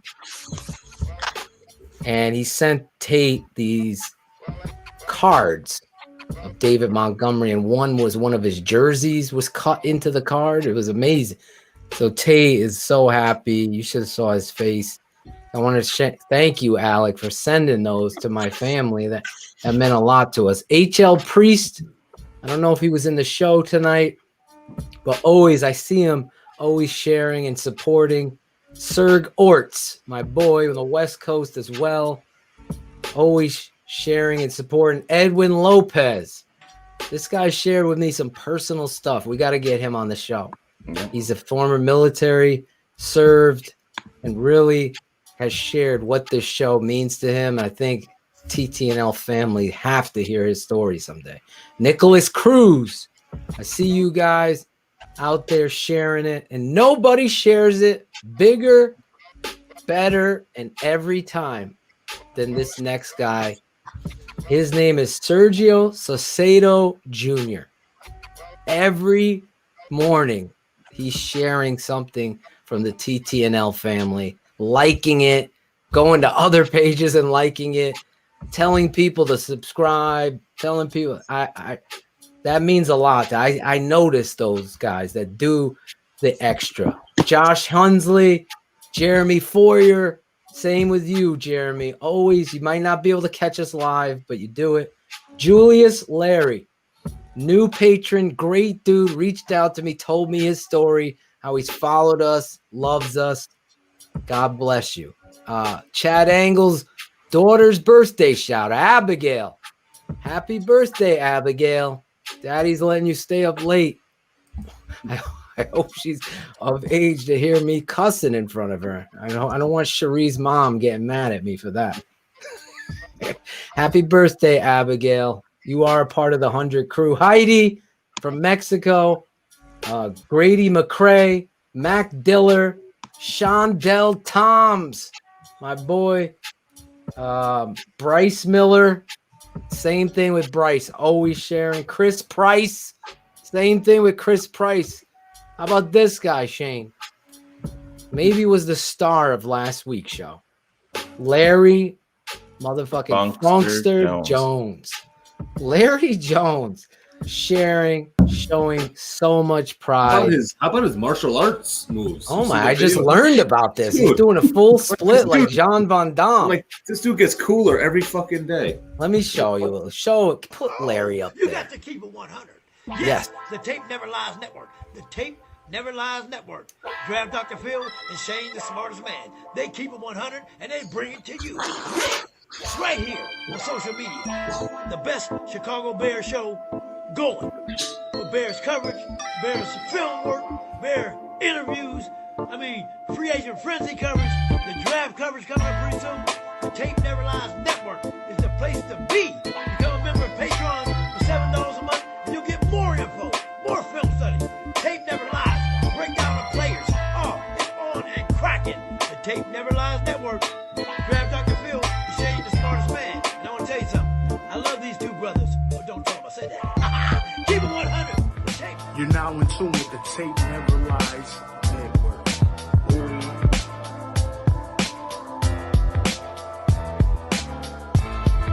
Oh, yeah.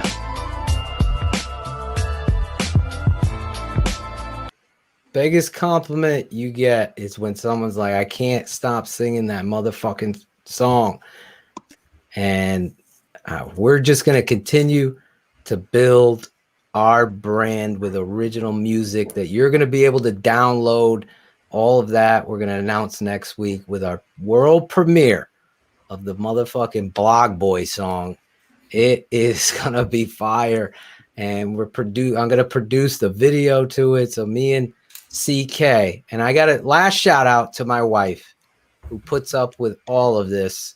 I'm constantly editing and doing things, and she supports me and does everything for me. I can't thank her enough for believing in Shane and me and the direction of where we're going. Much like Cherie, you'll see, Phil, this is going to be the best thing that's ever happened. And she was right. And truly, from bringing in Cool Kennedy to Claudio, Jackal, the family is continuing to grow. We got some big announcements next week with some other people we're adding and maybe a new show. What? I don't know. It's going to be off the chain. This week, though, I don't know. Every week, Jackal, we seem to like try to top the last week off, right? Yeah. To the moon. To the moon, Alice. Two things I taught my son and all my children. You always surround yourself with good people, and the tape never lies. That's right, Dad. Well said. That's right, Dad. And that's really how we got to wrap this up. God bless everybody. Appreciate you. Next week, same time, same channel here on the Tape Never Lies Network. Join us this weekend, and please go become a fucking patron. You're going to be surprised at how much you're getting there. God bless and good night. This has been a Shy City Sports presentation and a Tape Never Lies Network production. Keeping it 100. Thanks for tuning in to the Tape Never Lies Network.